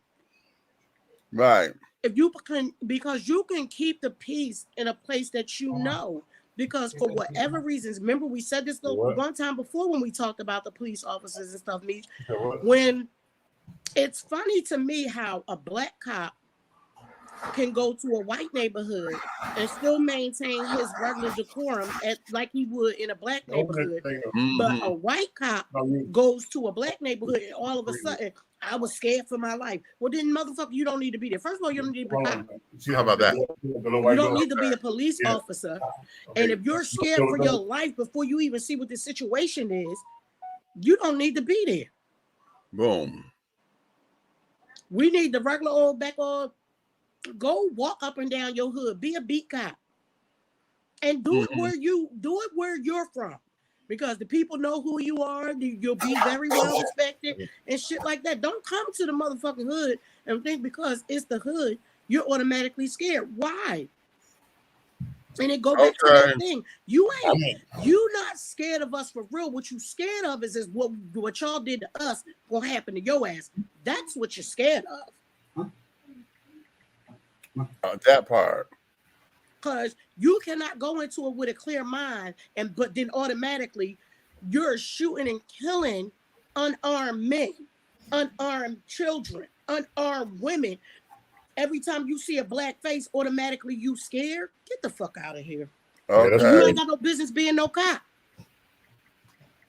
You're supposed to protect and serve. When do you do that? Okay. Well, we have a thing up there up in the Midwest in Chicago. The word serve mean beat your ass. Oh. Yeah. Like, let's get served. Yeah. I'm about to show you this ass whooping. Okay. Yeah. Uh-huh. Mm-hmm. Yeah, CJ, shoot the fuck back. Exactly. Okay. Remember we talked about that. I got one more too. Huh? I got one more police story. Okay. That hit. I just came across my desk today. And then TJ just resent it to me. There is a story where a guy just won his case because instead of the police taking him to the doctor, realizing he was having a stroke, they thought he was sitting up there and was a drunk driver. Took him to jail and carried on. He's lethargic. He can't stand. 5 hours went by before he got any kind of medical treatment. Y'all see the cops pull that paraplegic guy out the car over there? We just talked about that. We just talked about it. Hey, hold on. I was cooking. Hold on. I got something to tell y'all. This happened to me.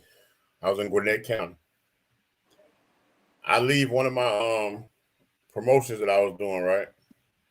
Uh-huh. So I mean, most of the time I'm out there about 3 o'clock. The club closed, bar closed 2 o'clock. Last call for alcohol, 2:30 we close, and the lights coming on 3 o'clock. We out the door. Okay, I'm driving home.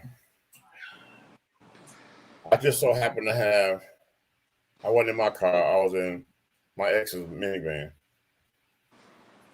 I make this turn to drop somebody off. I dropped them off. I came out of the neighborhood. I said, okay, if I come up this way, go 1 block down and make a left, I can go straight to my house. You know what I'm saying? I got to make no turn. Now, When I made that turn, it turned right into a roadblock, right? Mm-hmm. So they was out there.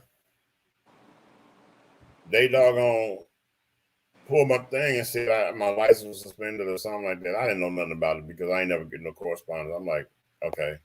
First and foremost, my license suspended. My grown ass gonna be out here driving. I'm not ready. So Right.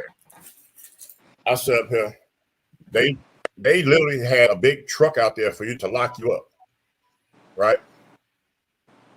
So they literally, you know what I'm saying? But they was cool. They let me call her and wake her up to get her to bring somebody to come get the vehicle. Okay. So she showed up. They got the vehicle. So she knew where I was going and everything. They wasn't fucking like totally ignorant. You know what I'm saying? Sometimes they ignorant as hell, tow truck standing by, taking your shit and all that stuff. So okay, but here's where I thought they was totally ignorant, not to me, but to another minority. The whole time we there, now they sitting out there waiting until they fill up this doggone meat wagon because it's got 10 people can sit in there. 10 people can sit in there handcuffed to the wall. Okay. So the back like paddy wagon, John. Yeah, but this right here is bigger than that. This is like a whole police station on wheels. The truck, yeah. Okay, I know. What yeah. So we're using the jail part in the back part. So we sitting there. So I kind of looking out this little bitty window thing. They stopped this one guy. They giving him a DUI thing, right? Because he was speeding, and he was trying to tell them like, no. He was a Hispanic guy. He telling them he's speeding because guess what? In the passenger seat, his wife is in labor. I mean, she swole, about to pop. In labor for real. Do you know they snatched this man up, gave him the whole DUI thing, deemed him DUI, and he kept saying, no, I got to get my wife. My wife is in labor. The baby's coming. They told him, took him back there, opened up the door where I was sitting at, put him up on the damn thing, locked him to the thing and said, we have an ambulance on the way. I know the fuck. Yes, the fuck they did. I said, wait a minute. Your car still sitting in the middle of the street with her in labor? And he's sitting there like this and he rocking. Do you know that motherfucking ambulance came about 10 minutes later? So she had 10 minutes sitting there. That's why we was rushing. The water broke already. So he's in there. Ambulance come, get her, transport her to go have this baby and tow the motherfucking car. Yo, that's so out of pocket. That's like, some you could have called somebody else and gave shit. them a police escort to the fucking hospital. Point made. So that they could have kept speeding. Well, here's the man. Here's the thing. He said he had 2 beers. He was not drinking and driving. He was at home after work, relaxing, having 2 beers. And then his wife went to labor, right? Normal shit. You know what? I get tired of my mouth getting stuck open and shit. Okay. Whew, wait a minute. And that it was Gwinnett.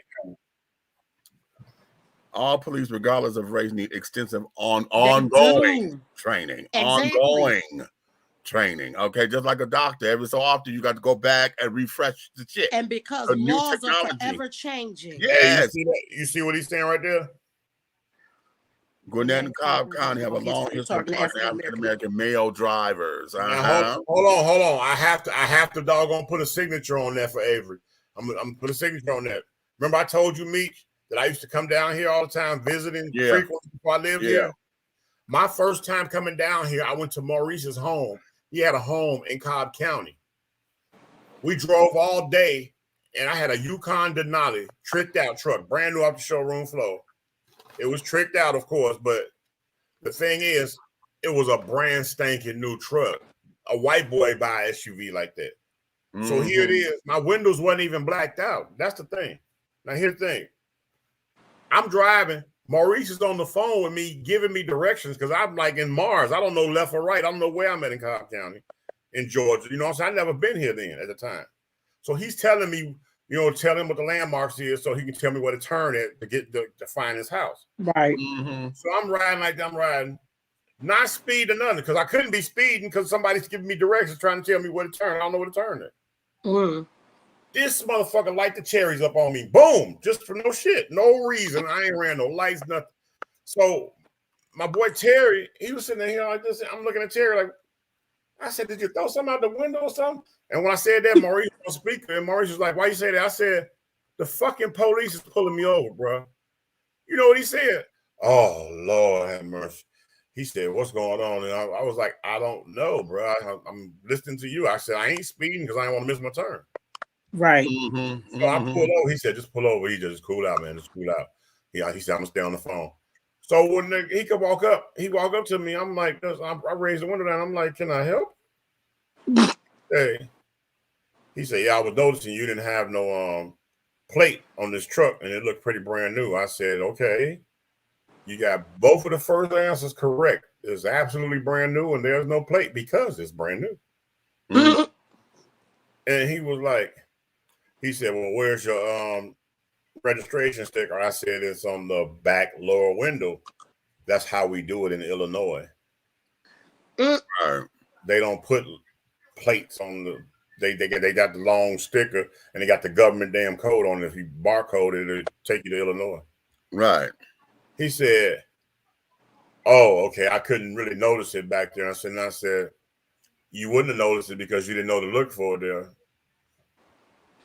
I said, but don't you think it'd be kind of crazy for a grown man to be riding around a $60,000 damn truck at night with no registration, no nothing? Right. So Maurice was like, she up here. Right. So Maurice was like, no. He chimed in, and Maurice said, yo, they just visiting. He said, I'm trying to give them directions to where I live at. He said, well, sir, where you live at? And he's like, St. Albans Court. When he said his address, he backed up and he was like, oh, okay, well, let me give you directions. Because Maurice lived in a neighborhood where wasn't no house under $500,000. Because when he said the address, his whole face lit up like, oh, let me leave these motherfuckers alone. Okay. So he was like, he told him, he said, you can hang up, I got him, don't worry about it. So he hung up and he told me, he said, man, don't turn to the next one, turn to one after the next one. He said, when you go down, you're going to come to, he said, go past two. I remember he said, go past 2 streets. He said, the second street you go to, going to turn right to the cul-de-sac. He should be in the middle with that address number. I'm looking like, okay. He was like, well, he said, sorry to bother you. And he walked off. So we sitting there like, so my boy was like, man, going to pull off. I said, hell no. He pulling off first. Period. So he and that goes back to that question. How do we try to get, we can't tell our kids, but why did you stop to trust them motherfuckers? Because we don't trust them. Think about it. If I wasn't on the phone with Maurice and Maurice didn't have a residential address in a predominant neighborhood, what the fuck was he going to do? Where was he going to take that to? Exactly. And Lord knows, glad he didn't search. I'm glad he didn't search. I'm glad it wasn't a search. Right. I like this here. Avery said the setup is so drastic is to strategically place those big paddy wagon trucks to create revenue for their cities. They have no respect for those sense of urgency, even during pregnancy or death. Sad. The nicer the car, the more fake ass charges they're going to throw at you. You better know it. Now that's the damn truth. Hey, you are so right. Do you know I went to court? Remember I told you I got popped in Steve's car? Didn't I tell you that? I got popped in Steve's car and off of Pleasant Hill Road in down Gwinnett County. And Steve used to drive a R550. Was it R550? The SUV crossover Mercedes. I had his car that night. I was out at the club kicking it, and I left the club with going down one of them little things. And you can't, once you go down, you go to a trap, you can't back up. Right. So I pulled in there. Do you know when I got to court on that ticket that I told him, he asked me about a fine, and I told him, I said, I can't afford it because at the time I wasn't working or nothing. I said, well, Your Honor, I said, I'm not working. I'm not able to work no job like that now. Right now, I've been looking for, you know what I'm saying, some type of doggone income where I can actually earn a living, this and that. Do you know that damn judge opened up the file and look? He said, driving an R550 Mercedes-Benz? He said, I don't think so. Boom, and hit it for the max. I said, that wasn't my car. If they did their job properly, you'll see the registration wasn't in my name. My friend let me borrow the car. He said, well, you must be something. You got something going on if you got friends loaning you cars like that. Oh! I said I ain't got no money right now. Nigga, wait a minute. See, right there. Because to cuss that motherfucker out would have put you in all kinds of whatever. Right. Who in the hell are you to tell me about my motherfucking finances, goddammit? And then at the same time, just because it ain't what the fuck you look like, motherfucker. Exactly. Am I to assume because you got on the dress that you a drag queen? Period. Oh, see, it's shit like that. No. Because if it walk like a duck and talk like a duck, motherfucker, you sit up there with a dress on every motherfucking day hitting that gavel. Listen, listen, that just pissed me off. Yeah, that's so fucking crazy. How dare you assume? And all this, the shit I've been through in Georgia. A little bit of, for that person that I was driving, I could have been driving them to make a couple dollars. You don't know what the fuck I was doing. That part. Okay. I could just have a nice friend or a nice family member who let me use their motherfucking car to go do what I needed to do. But when he looked at me and said that, I'm like, are you serious? Did he really just say that to me? Yeah, it's the audacity for me. We're going to take a break because that just pissed me off. When we come out of the break, honey, we're going to go into our main topic for the night, that dad needs love too.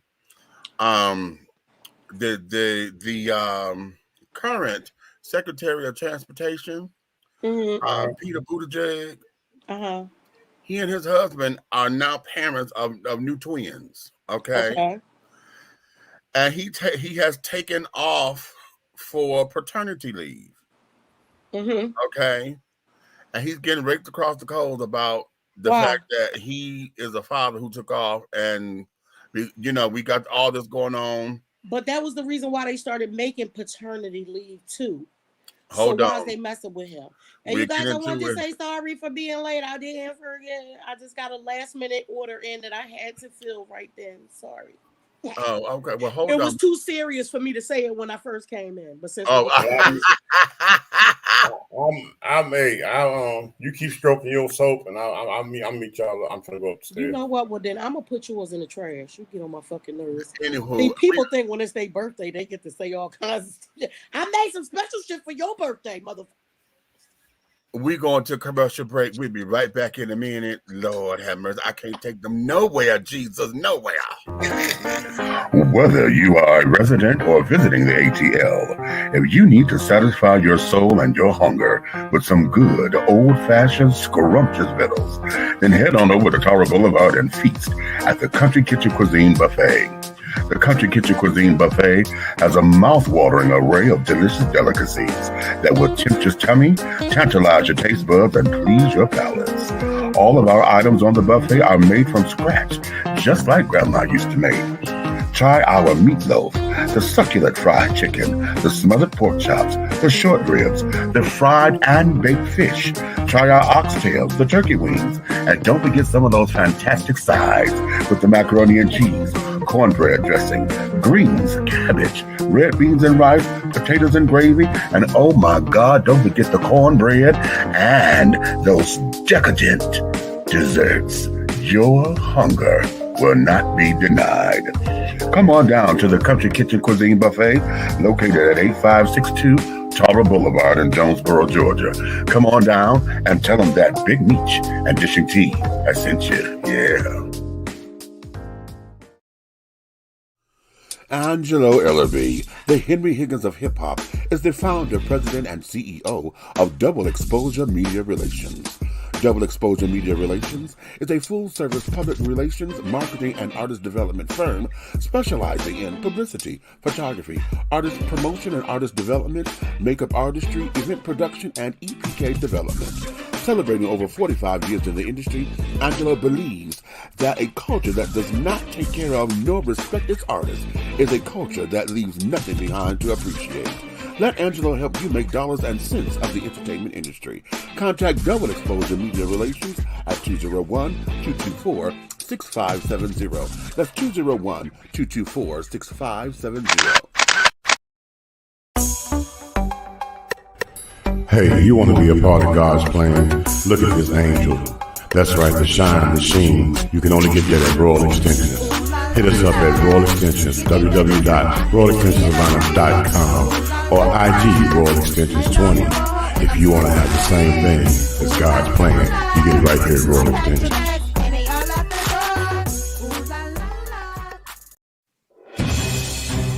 We're not asking for your permission. We're not seeking your approval. We're claiming what's ours in the name of our ancestors. We are their answered prayers. This is more than a movement. This is a revolution. Black innocence. What are yours today?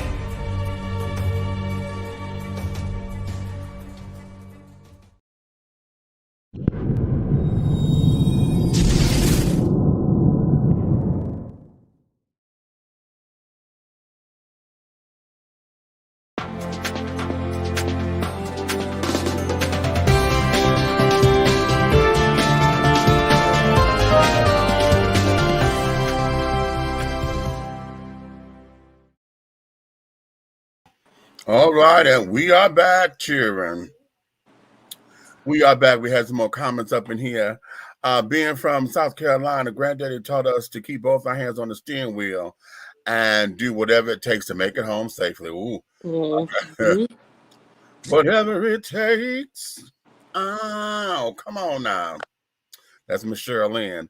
It's actually a paddy wagon because Irish males were called paddies. Okay, yeah. But no, and don't forget about the paddy rollers. The paddy rollers, if y'all do the history, paddy rollers are what they call the police and stuff that went to get the slaves back. Wow. Interesting. And if you notice, they had that star that sheriffs wear. Yeah. That star badge. That That's badge right. has never changed. That's right. It's the same exact one. That is right. Yeah, baby, look up paddy rollers.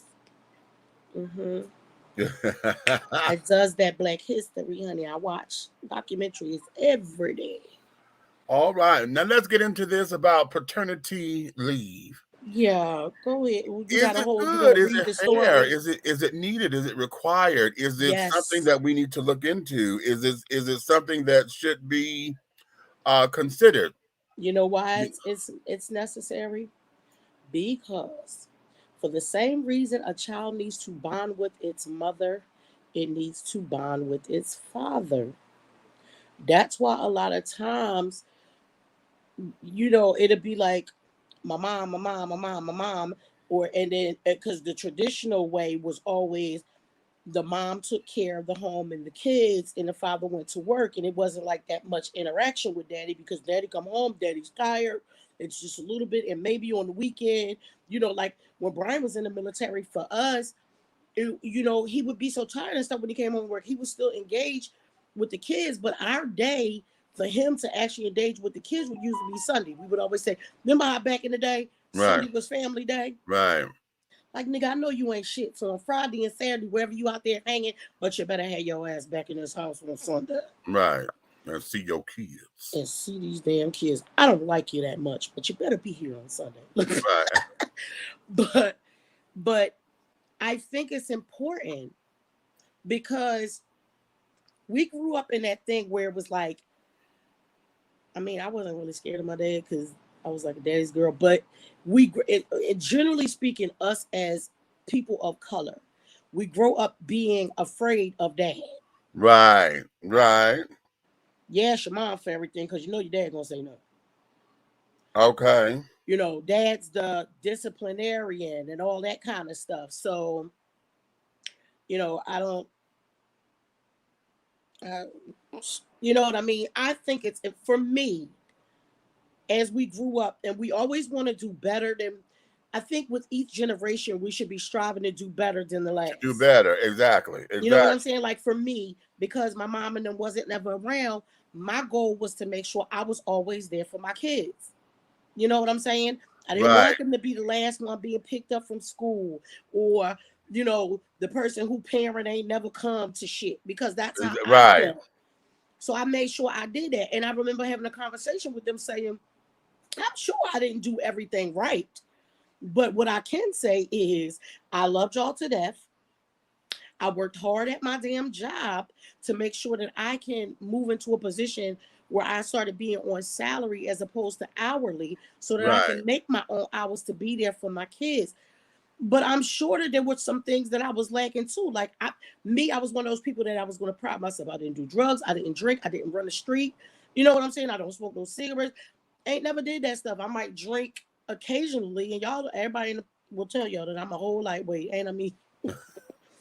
I'm all, you know, so I prided myself on, you know, because it was the 80s back then. My mom and my aunt, like I say, both my mothers, they got caught up in that damn shit. So it was, for me, it was very important that I didn't do drugs, that I didn't drink, that I didn't run the street, and all that stuff.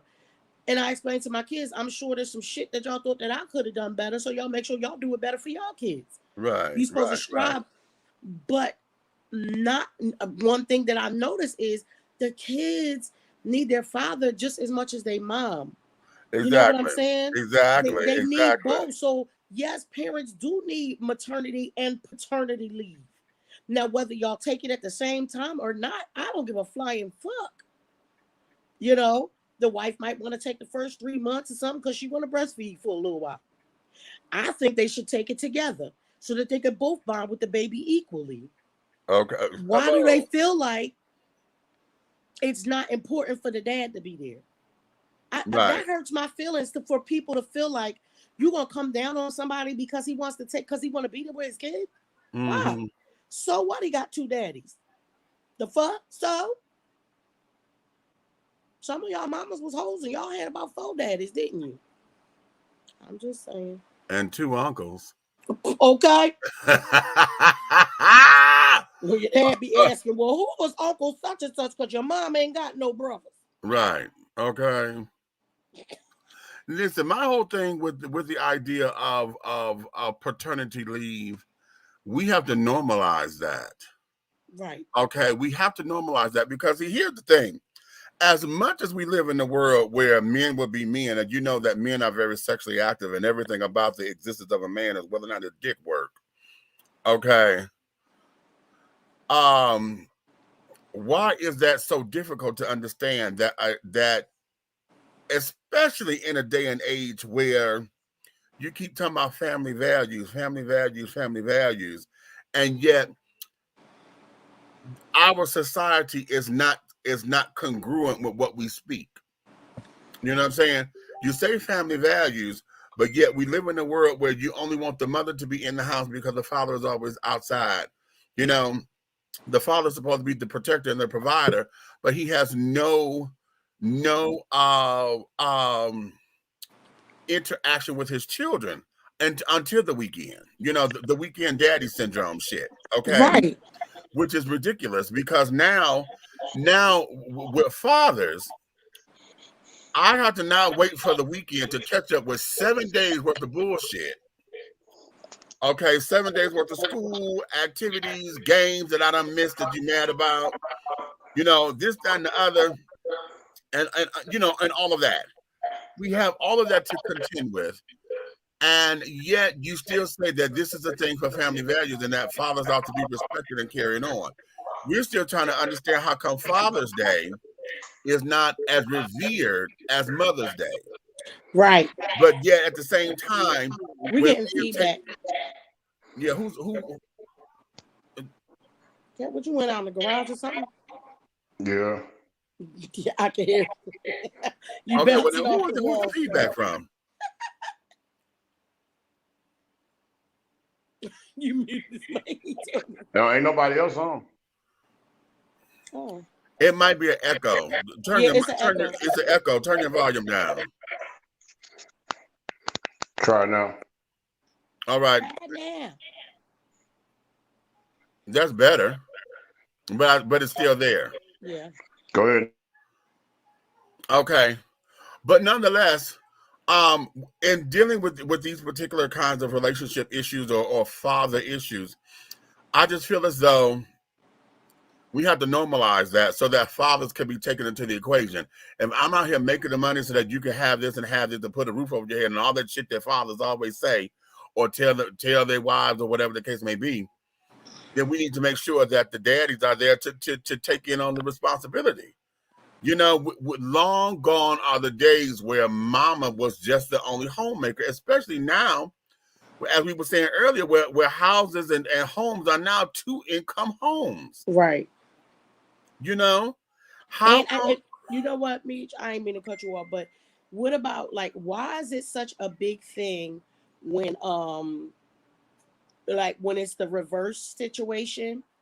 When the dad stay home and the mom go to work, now he ain't shit. That nigga ain't shit. Why you know fuck what? he home? That.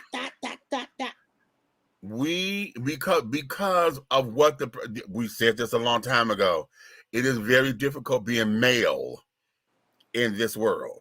Mm-hmm. Okay, very, very difficult because we have allowed ourselves to be in that place of what a man is supposed to do. The societal norms that we have allowed to permeate the existence of society have become to where if a man ain't working, he ain't shit and this, that, and the other. But if he's contributing, if he done took care of the house and taking care of his kids, how about that? Without you having to pay for a babysitter, okay?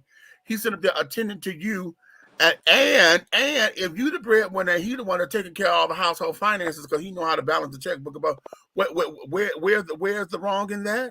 Right. If he's taking care of the kids, he's cooking the dinners, helping with the homework, doing the laundry and all that old stuff. Right. Where's the problem? It's still where's the problem? First and foremost, 10 years ago, the IRS came up with a title for a woman that works that does all the housing, and you can actually, a woman that stays home and is a total 100% homemaker is considered a domestic goddess. Yep. And you can file taxes on that. But wherever there's a goddess, there has to be a god. Oh, you better, I'm about to make a remix to a song that I ain't even wrote yet. You better. Okay, because I watched a good friend of mine of years, still a friend of mine, Mr. Robert Johnson. All three of his kids, girl and 2 boys, were in Pampers, and his wife walked out and said she didn't want to deal with this no more and left. Oh. And guess what? Robert is working on his doctorate, and all his kids got masters without her. Okay. But again, you don't want to give men the respect. Right. Hey, even the title of single father. How about that? Oh my God. Meech, you made a good point. Father's Day. Are the corners crowded with teddy bears and flowers? Nope. Big Red Fella has spoken. And then he mutes the mic. And what about let's get into the thing about how when you got the bitter bitch who won't let that man be a father. Right. Yes, right. Ladies, I'm talking to you. I can't stand Brian's ass, but guess what? Never, ever, ever did I talk bad about him to my kids, because my relationship with him is not supposed to be their relationship with him. Exactly. And then here's the other thing too. Everybody parents differently. Okay. Let me take my son. Okay. And his other, my baby daddy. We have 2 different styles of parenting. Okay. And it used to make me furious how he would spoil this boy. Okay. And I mean furious, because he would come into town and do all this shit with Kira's, and then he would leave. And then I had to put up with the damn repercussions of, oh, my daddy, oh, my daddy. I want to knock him in his goddamn head. But my point is that parents parent differently. Differently. And because you don't want to be bothered with him, or because you think he's too hood and too street, doesn't mean that he can't be a parent to your child. You may not want him to be around that damn environment, but you laid down with that and you made the baby with him. That was your motherfucking choice. So now you can't get mad at the outcome because he want to spend time with his kids and got the kids down there at the goddamn hooker corner or whatever, because that's still his child. Parent differently, and you may not like it, but goddamn it, that is their child. That's what I just said. My relationship and your relationship, that's two different things. You can't sit down and say, no, you can't go with your daddy because I don't want you over there. That's his child too. That there is his child. Why in the hell are you depriving the baby of quality time with the father? Or not to mention that goddamn, and I see so many women do this. Ladies, I'm hard on us for a reason. Stop fucking interrogating your kids when they come back from being with their father, unless you got reason to believe that some harm has been done to your child. Mind your motherfucking business. Right. But what about the baby? Listen, I'm not listening to him. I'm gonna keep being serious for a second. I'm gonna tell y'all how to be a mature woman. I was still in my feelings about all the shit that happened with me and my husband, right? But when he got with the person that he got with, I had no issues with her. None.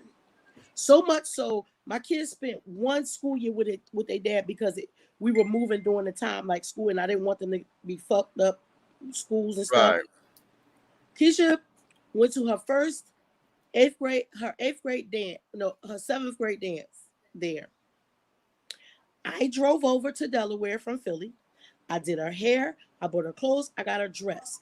Nina took her to the goddamn dance. One time, what about the baby? They called me. Redman did that famous thing. You ain't my mom. So I get the whole story. What happened? Right. What happened? Because at the end of the day, what you're not gonna do is be disrespectful. Did she do anything to you that was bad or mean? No. Did she put her hands on you? Whatever. No, man. Why is you being disrespectful? She asked you to clean up something? Yeah. First of all, who the fuck are you talking to? Yes. That hussy took my daddy. Can't nobody take that motherfucker. Poor thing, I prayed for her. But what about the dog? He just didn't want to do whatever chore she asked him to do. I'm not listening to him. That's you have to be a united front. It can't be no, I can't stand that bitch. I don't want. First of all, you gotta trust the motherfucker that you had children with, because you still gotta accept responsibility that you laid down and had kids with that motherfucker. Right. Trust them enough to know that they're not gonna bring nobody around to harm your children. Right. Do your motherfucking research. Find the fuck out. And here's what this is too. If he was that bad of a motherfucker, why you care? Why did you lay down with him to begin with? That part. I just love him. If he was all in the street to in the this and in the dot the B. Because your dumb ass thought you could change that motherfucker. When he ready to change, if a man ain't shit, he not gonna change till he ready to change. If you would work him changing, he would have changed. First and foremost, Meech. Candy is candy. And everybody knows that saltwater taffy is soft and smooth, and it's expensive. Sure is, and I still got some of my fish right. But I'm gonna tell you something that's cheap. I'm gonna tell you something that's cheap. It tastes better than saltwater taffy to me. It's a hard ass Chico stick from the hood. Don't you do it. First of all, because now the conversation just went left, because motherfucker, I be like a little fucking kid, and I go home and go in the store, and they got them. Baby. What the fuck is in that, y'all? Is it like peanut butter-ish? It's peanut butter, of course. It's some kind of see. If you want But to sell again, that shit, it's we in the supposed to it's be in on the topic. hood. It's in the hood, and it's long and hard, and you want it, and it's not good for you. Like Ray Ray. But that motherfucker's delicious. But and then it's peanut butter and I think caramel and I forget what it is, and then it's rolled in toasted coconut. And toasted. See, look at y'all. Look at both of y'all. Y'all dumpster diving right now. Y'all talking about Ray Ray. Now the whole thing of it is that I did not realize that was coconut at first because I got caught up in the peanut butter. Okay.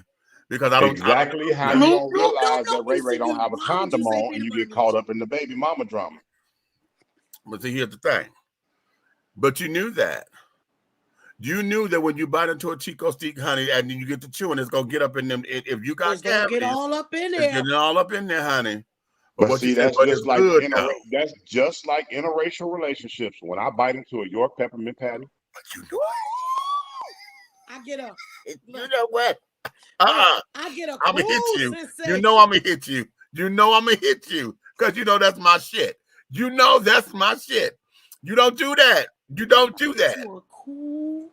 That is my shit, honey. I love me some York peppermint patties, when baby. I bite into a York peppermint patty, I get a smooth. Okay, you know that commercial that still sends me. Wait a minute, I see the wind blowing somebody's shit off right now. But what ends up happening is, and I say this a lot because we see it in the movies all the time. You hear it all the time in court cases and stuff. It becomes the basis for saying that this is an unfit father or unfit mother in some cases, where you knew this was a hood bitch to begin with.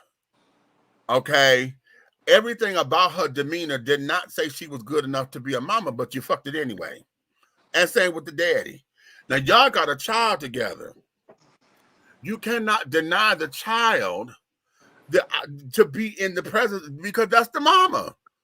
Because you don't like her antics or whatever.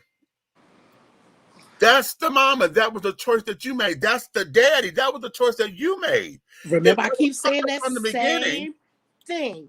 Every time that was fucked up. It goes under the same thing, bro. A burger in the hood tastes better than a burger in suburbia. But listen, think about it. You go get that greasy burger off the corner. You're gonna bite that burger. You're gonna be dropping ketchup and relish and stuff, and you're gonna be licking that burger and everything, not expecting to hold that burger and have a gut problem. But you go over to suburbia, you're gonna bite it. You're gonna wipe your mouth. Listen. You have to learn how to stand on what the fuck decision you made. And that's exactly. And that's basically what this is. Because so every time you're gonna catch the gas and bubble guts, stand on it. Boom. It's just like me and Church of Chicken. I don't eat Church of Chicken, honey, unless I'm in a mood for grease. Come on, because that's what it's full of. You understand? When I'm in a mood for grease, especially when it's fresh out that motherfucking grease and the skin is nice and there. Yeah. Okay. But I don't go over there often because I can't. You know, it's too much. Mm-hmm. But here's the other thing. I know I have to prepare myself. Because if I'm going to have grease, then I got all the shit I need to make sure we give a good cleanse and flush. Okay? So having said all that, to know that means that I'm not going over here to churches to be reckless. Right. And come back and say, oh, I didn't know. Bitch, you knew that. You make proper preparation. You make proper preparation. You know damn well you don't want to have no baby with this motherfucker. So he got good dick, bitch. Call it what it is. That nigga got some good dick. Period. If you're honest with it, fine. But you know damn well you got to be on your motherfucking peel, number one. And number two, you know you got to strap this motherfucker up. You got to strap him up. The fuck is you doing? I don't care about this lovey-dovey shit. It don't be lovey-dovey. It's every little hood. You gonna strap the bitch down. He think it's some good stuff. They need to get it together. No, it's lovey-dovey because right now I don't know, Meech. Because I'm gonna tell you something. If you got cultivated coochie and hood coochie, that hood coochie be fire, boy. I'm telling you, that hood coochie be fire. Listen, y'all heard me tell y'all. You Y'all don't heard mind me that say shit this. dripping down your legs or nothing. It's just, but that Listen, cultivated coochie, you got to go to a nice this is hotel. what we talk about with trade, honey. It's the same thing over here with the alphabet children, honey. Trade is trade. Okay, child. Listen, the whole idea of being a hoe, honey, is going to get a piece of trade. Okay, because you want the whole idea of the experience, honey, whether it is anonymous I'm a or recovering whatever. hoe. I'm just speaking from experience. You in recovery still? No, I stayed on the recovered. wagon? I went to HHH.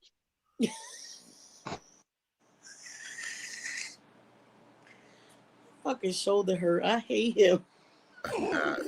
What you talking about? You never been to holes, whoremongers, and Hadar? I'm not. Only had one whole moment in my life. I'm not. All he was a result of. I don't like those that I had one whole moment. I'm having someone over here who heard the conversation and said, please say what the HHH was again. Say it again. It's hoes, whoremongers, and hot asses, okay? That's what you keep it up.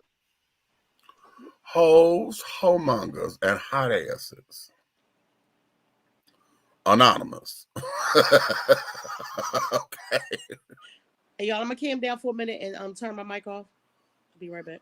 All right. Child. Right. Trish trade tricks, honey. Okay. Right. Because we'll never know damn top. It was everybody was Trish. Okay. But tricks are for kids.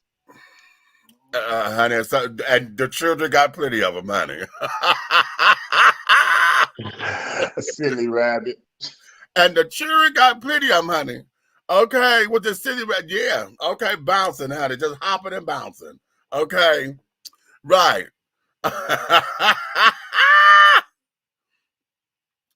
So, but just the whole idea of all of that, it just sends us into a place, honey, to where we have to be better with that. So normalizing the whole idea of paternity leave and carrying on without men having their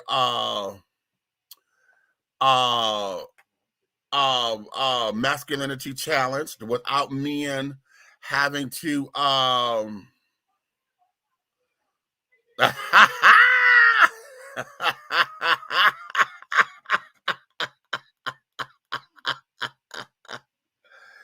he in his birthday suit, honey, I guess, trying to get ready for, this is his birthday weekend.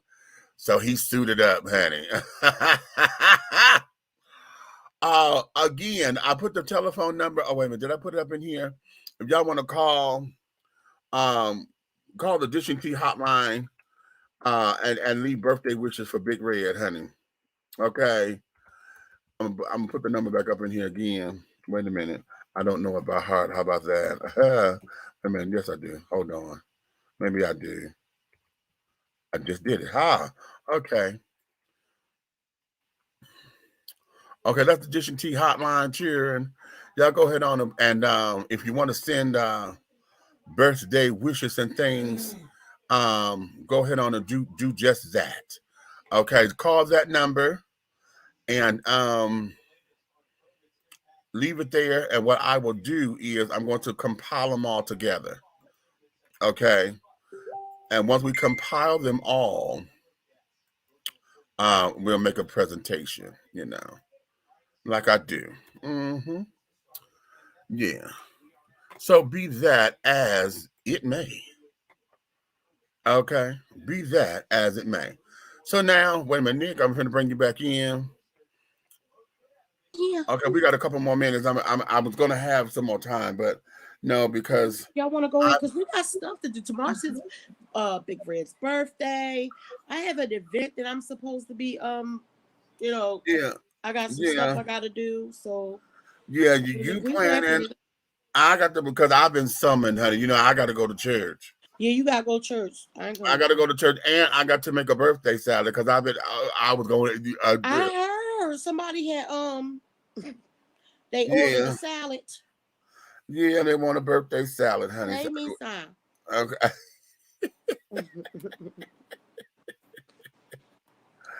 Okay. Oh, but you know what? I said I wanted to play the little game, honey. Which game? You know, the little cards. The cards. This is okay, but I'm only going to do one question, and I think this is good. This is really cute. These cards, these come from the Let's Talk Tonight, the card game. Okay. Okay. This deck here is the date night edition deck. Oh, okay. This is the date night edition deck. Okay. And this card reads, it says, if your credit score was a person, describe what kind of person it would be. Right now, if my credit score, well, baby, my baby is like George and Wheezy, honey. I'm moving on up. Okay. That thing shoot up 52 points in the last week. Oh, lucky for you. Come on, Alo Nana.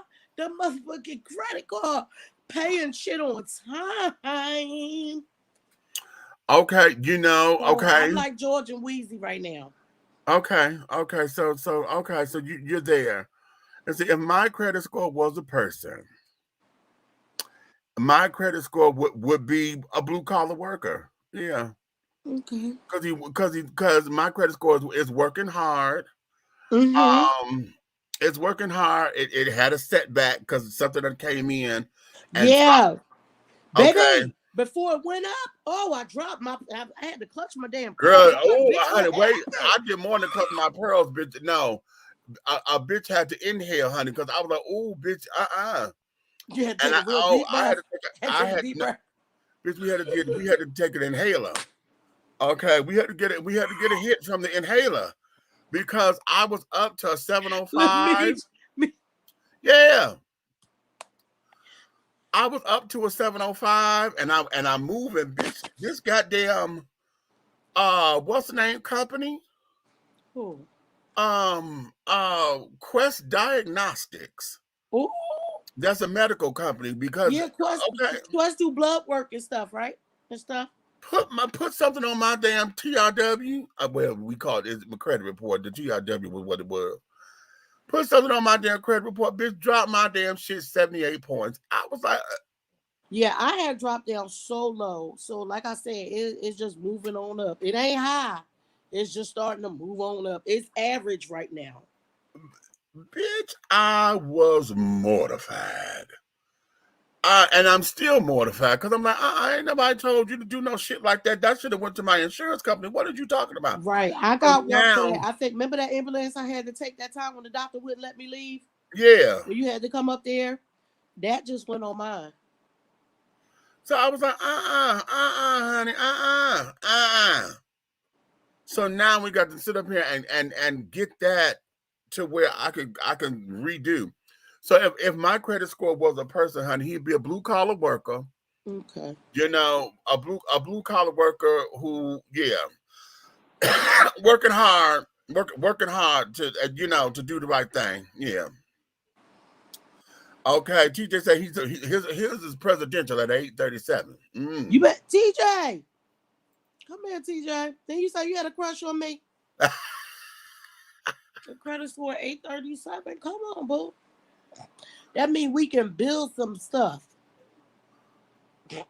No, he got a crush on your titties.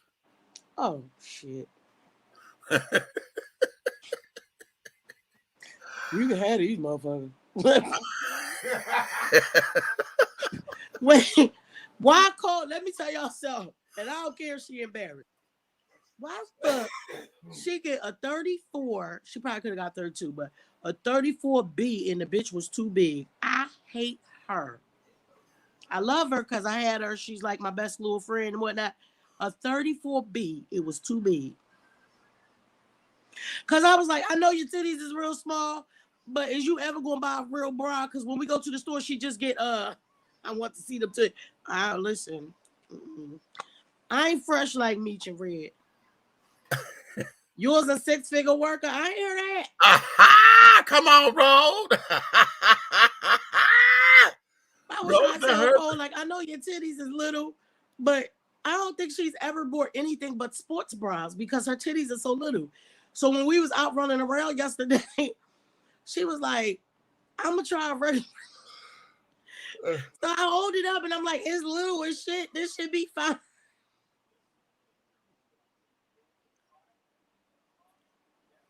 A 34B was too big.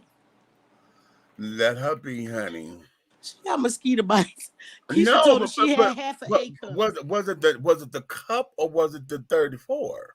Because it might be that she need an A cup, and she can get a 32. It was the cup and the and thing. it was both of it. I was Because she had to help put out. it all the way tight. I was trying to help my niece out. I was trying to help her out. Damn it! I love when Keisha be like, she got half an A cups. That's all right, baby.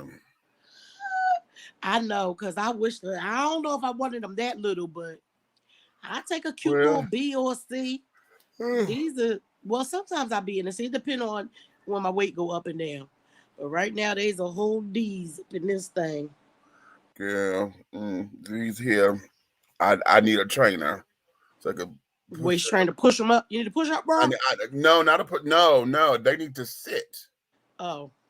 Because right now they look, we got granny titties, honey. Shit, they drag any further, we go time and not. They need to Wait, sit up. what's the girl name that I like? The one who got the song by Sugar Daddy Took Me Out? Anaya. She said, do your titties hang low? Do they swing down to the floor? Can you tie them in a knot? Can you tie them in a... Okay. Girl.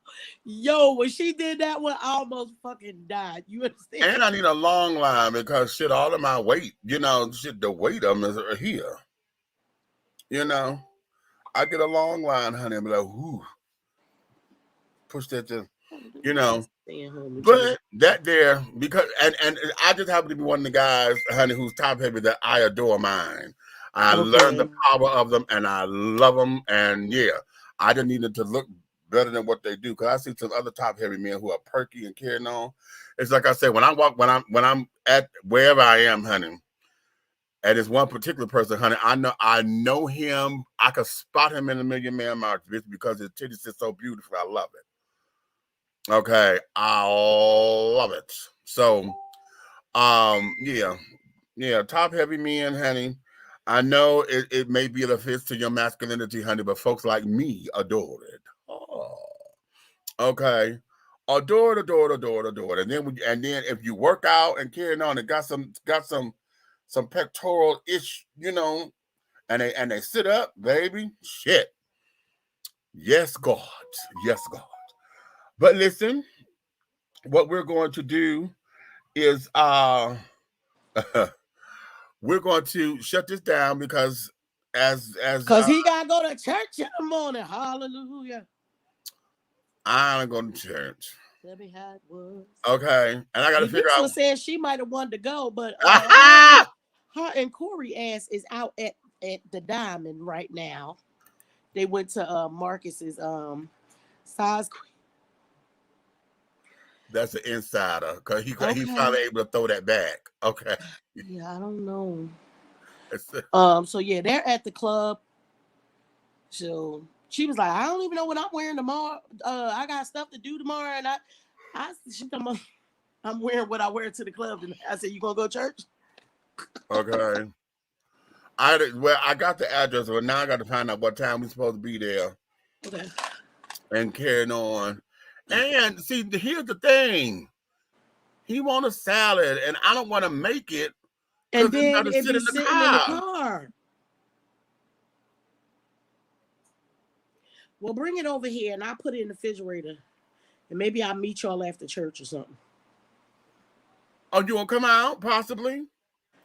Wait a minute. What time is your gig? No, I know that. You're not a church. By the time church and stuff is over, I should be done. Done because I got to prepare everything that I needed already. Okay. Here's what this is. I'll call. No, I'll text. I'll text. Okay. And let you know what's going on because I don't know what they're trying to do. And carrying on because Nay may want to take him out and carrying on. And we all together, then we'll do that. Okay, and then I'll meet y'all. Yeah. And then meet. No, because see, I don't have to do it anyway because if I bring the salad to you, he gonna want the damn salad, so you have to come out there regardless of how it works. Okay. Okay, so yeah, because I don't want to put the salad in the car and then we in And then the it car. will, yeah. But yeah, because if y'all be wherever y'all gonna be, then you could tell me, and then it'll be a least amount of time for it to be out. Like even Right. if we met somewhere, it'll be a least amount of time for it to be out, so I can bring it to wherever we are. And I got these new what I call them things, molds. Yeah. Remember I said I got the manly like mold? Uh-huh. So I made Cap some special soap. Oh. Got little mustaches on there and stuff. Oh, that's cute. Cute. I don't like his ass, but I buy him a gift. So I need him something. Okay. Okay, So, guys. So I'm gonna let Meeks close y'all out because I want to go take some medicine and put some icy hot on my shoulder. But I love y'all, and we'll see y'all. Oh, really? The NFL, SNL is doing a thing on the NFL. Oh. If they ain't doing the combine, honey, never mind, honey. Y'all know listen. This child here, TJ, was the one to tell me about that goddamn combine, and I forgot how I started. What, baby? Wait a minute, wasn't Princess in our comments? She was for a second. I'm a Princess. You were supposed to come into my damn hair. Look. There she go. Princess, look at me, Princess. Princess. Oh, he said they just finished. But anyway, so are we. That's a wonderful segue. Right. We're just finishing up. So listen, honey, thank you for your love and your kindness and your support with us, honey. Listen, this is what we need you to do. Take that same love and kindness and support and tell all your friends, honey. Get them to like, subscribe, share, and carry on. Let's do this thing, honey. Get it with all your friends, child. And let's get the numbers to growing and carry on. Wherever you're looking at us at, start there and stay there. We're trying to get all the numbers to grow because, we're trying to get the algorithms together and carry on. However, if you hate us, dislike us, or want to just be full of shit and carry on. Talk about us like a dog to all your friends. Then talk about it to all your your motherfucking enemies. Yes. Talk about us real bad, too. Real nasty. Just real doggish. Motherfuckers, I can't say okay. Fat real doggish. Real doggish. Look at this child here. Look at this child here. Look at this child here. What's your credit score again? 837. Where you live at, TJ? He up in Sandy Springs by the school. TJ, you be wanting to see my boobs, and my boobs be right near you every day.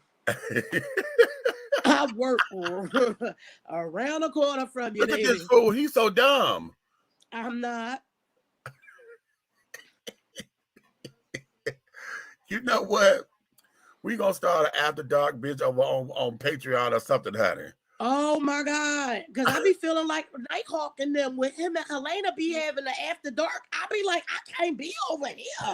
Huh? Child.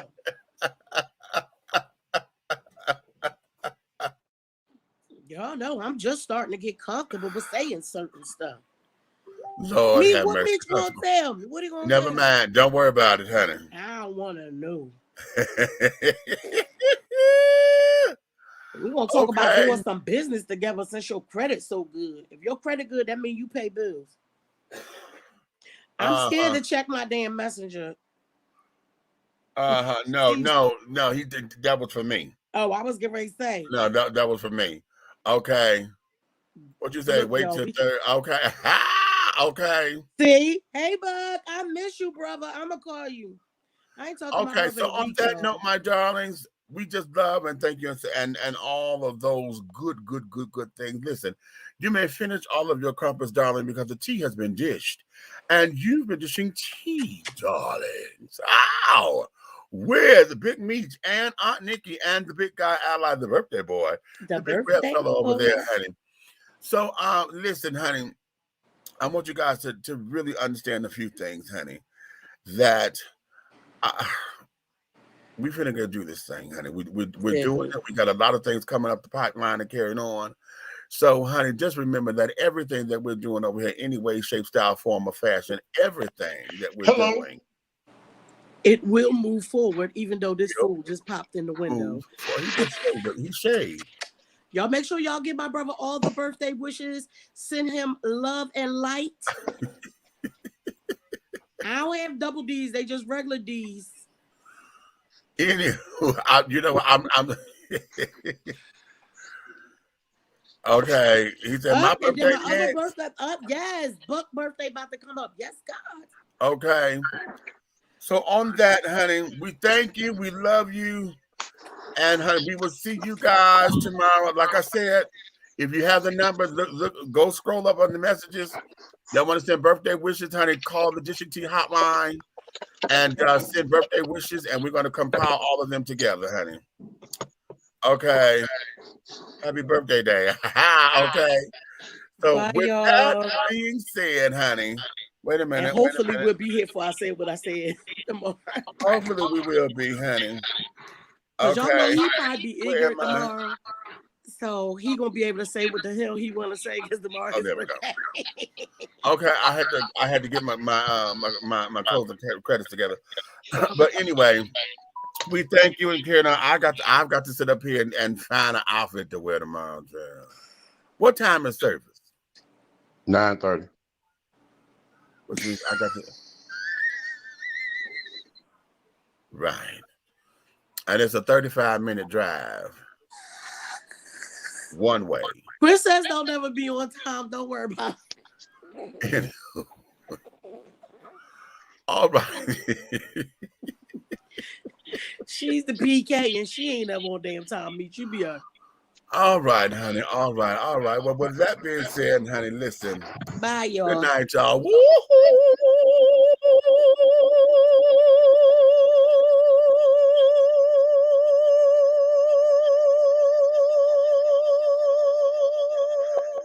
15 minutes. 15 minutes. That nigga about to be old as shit in 15 minutes, y'all. 15 minutes. Bye.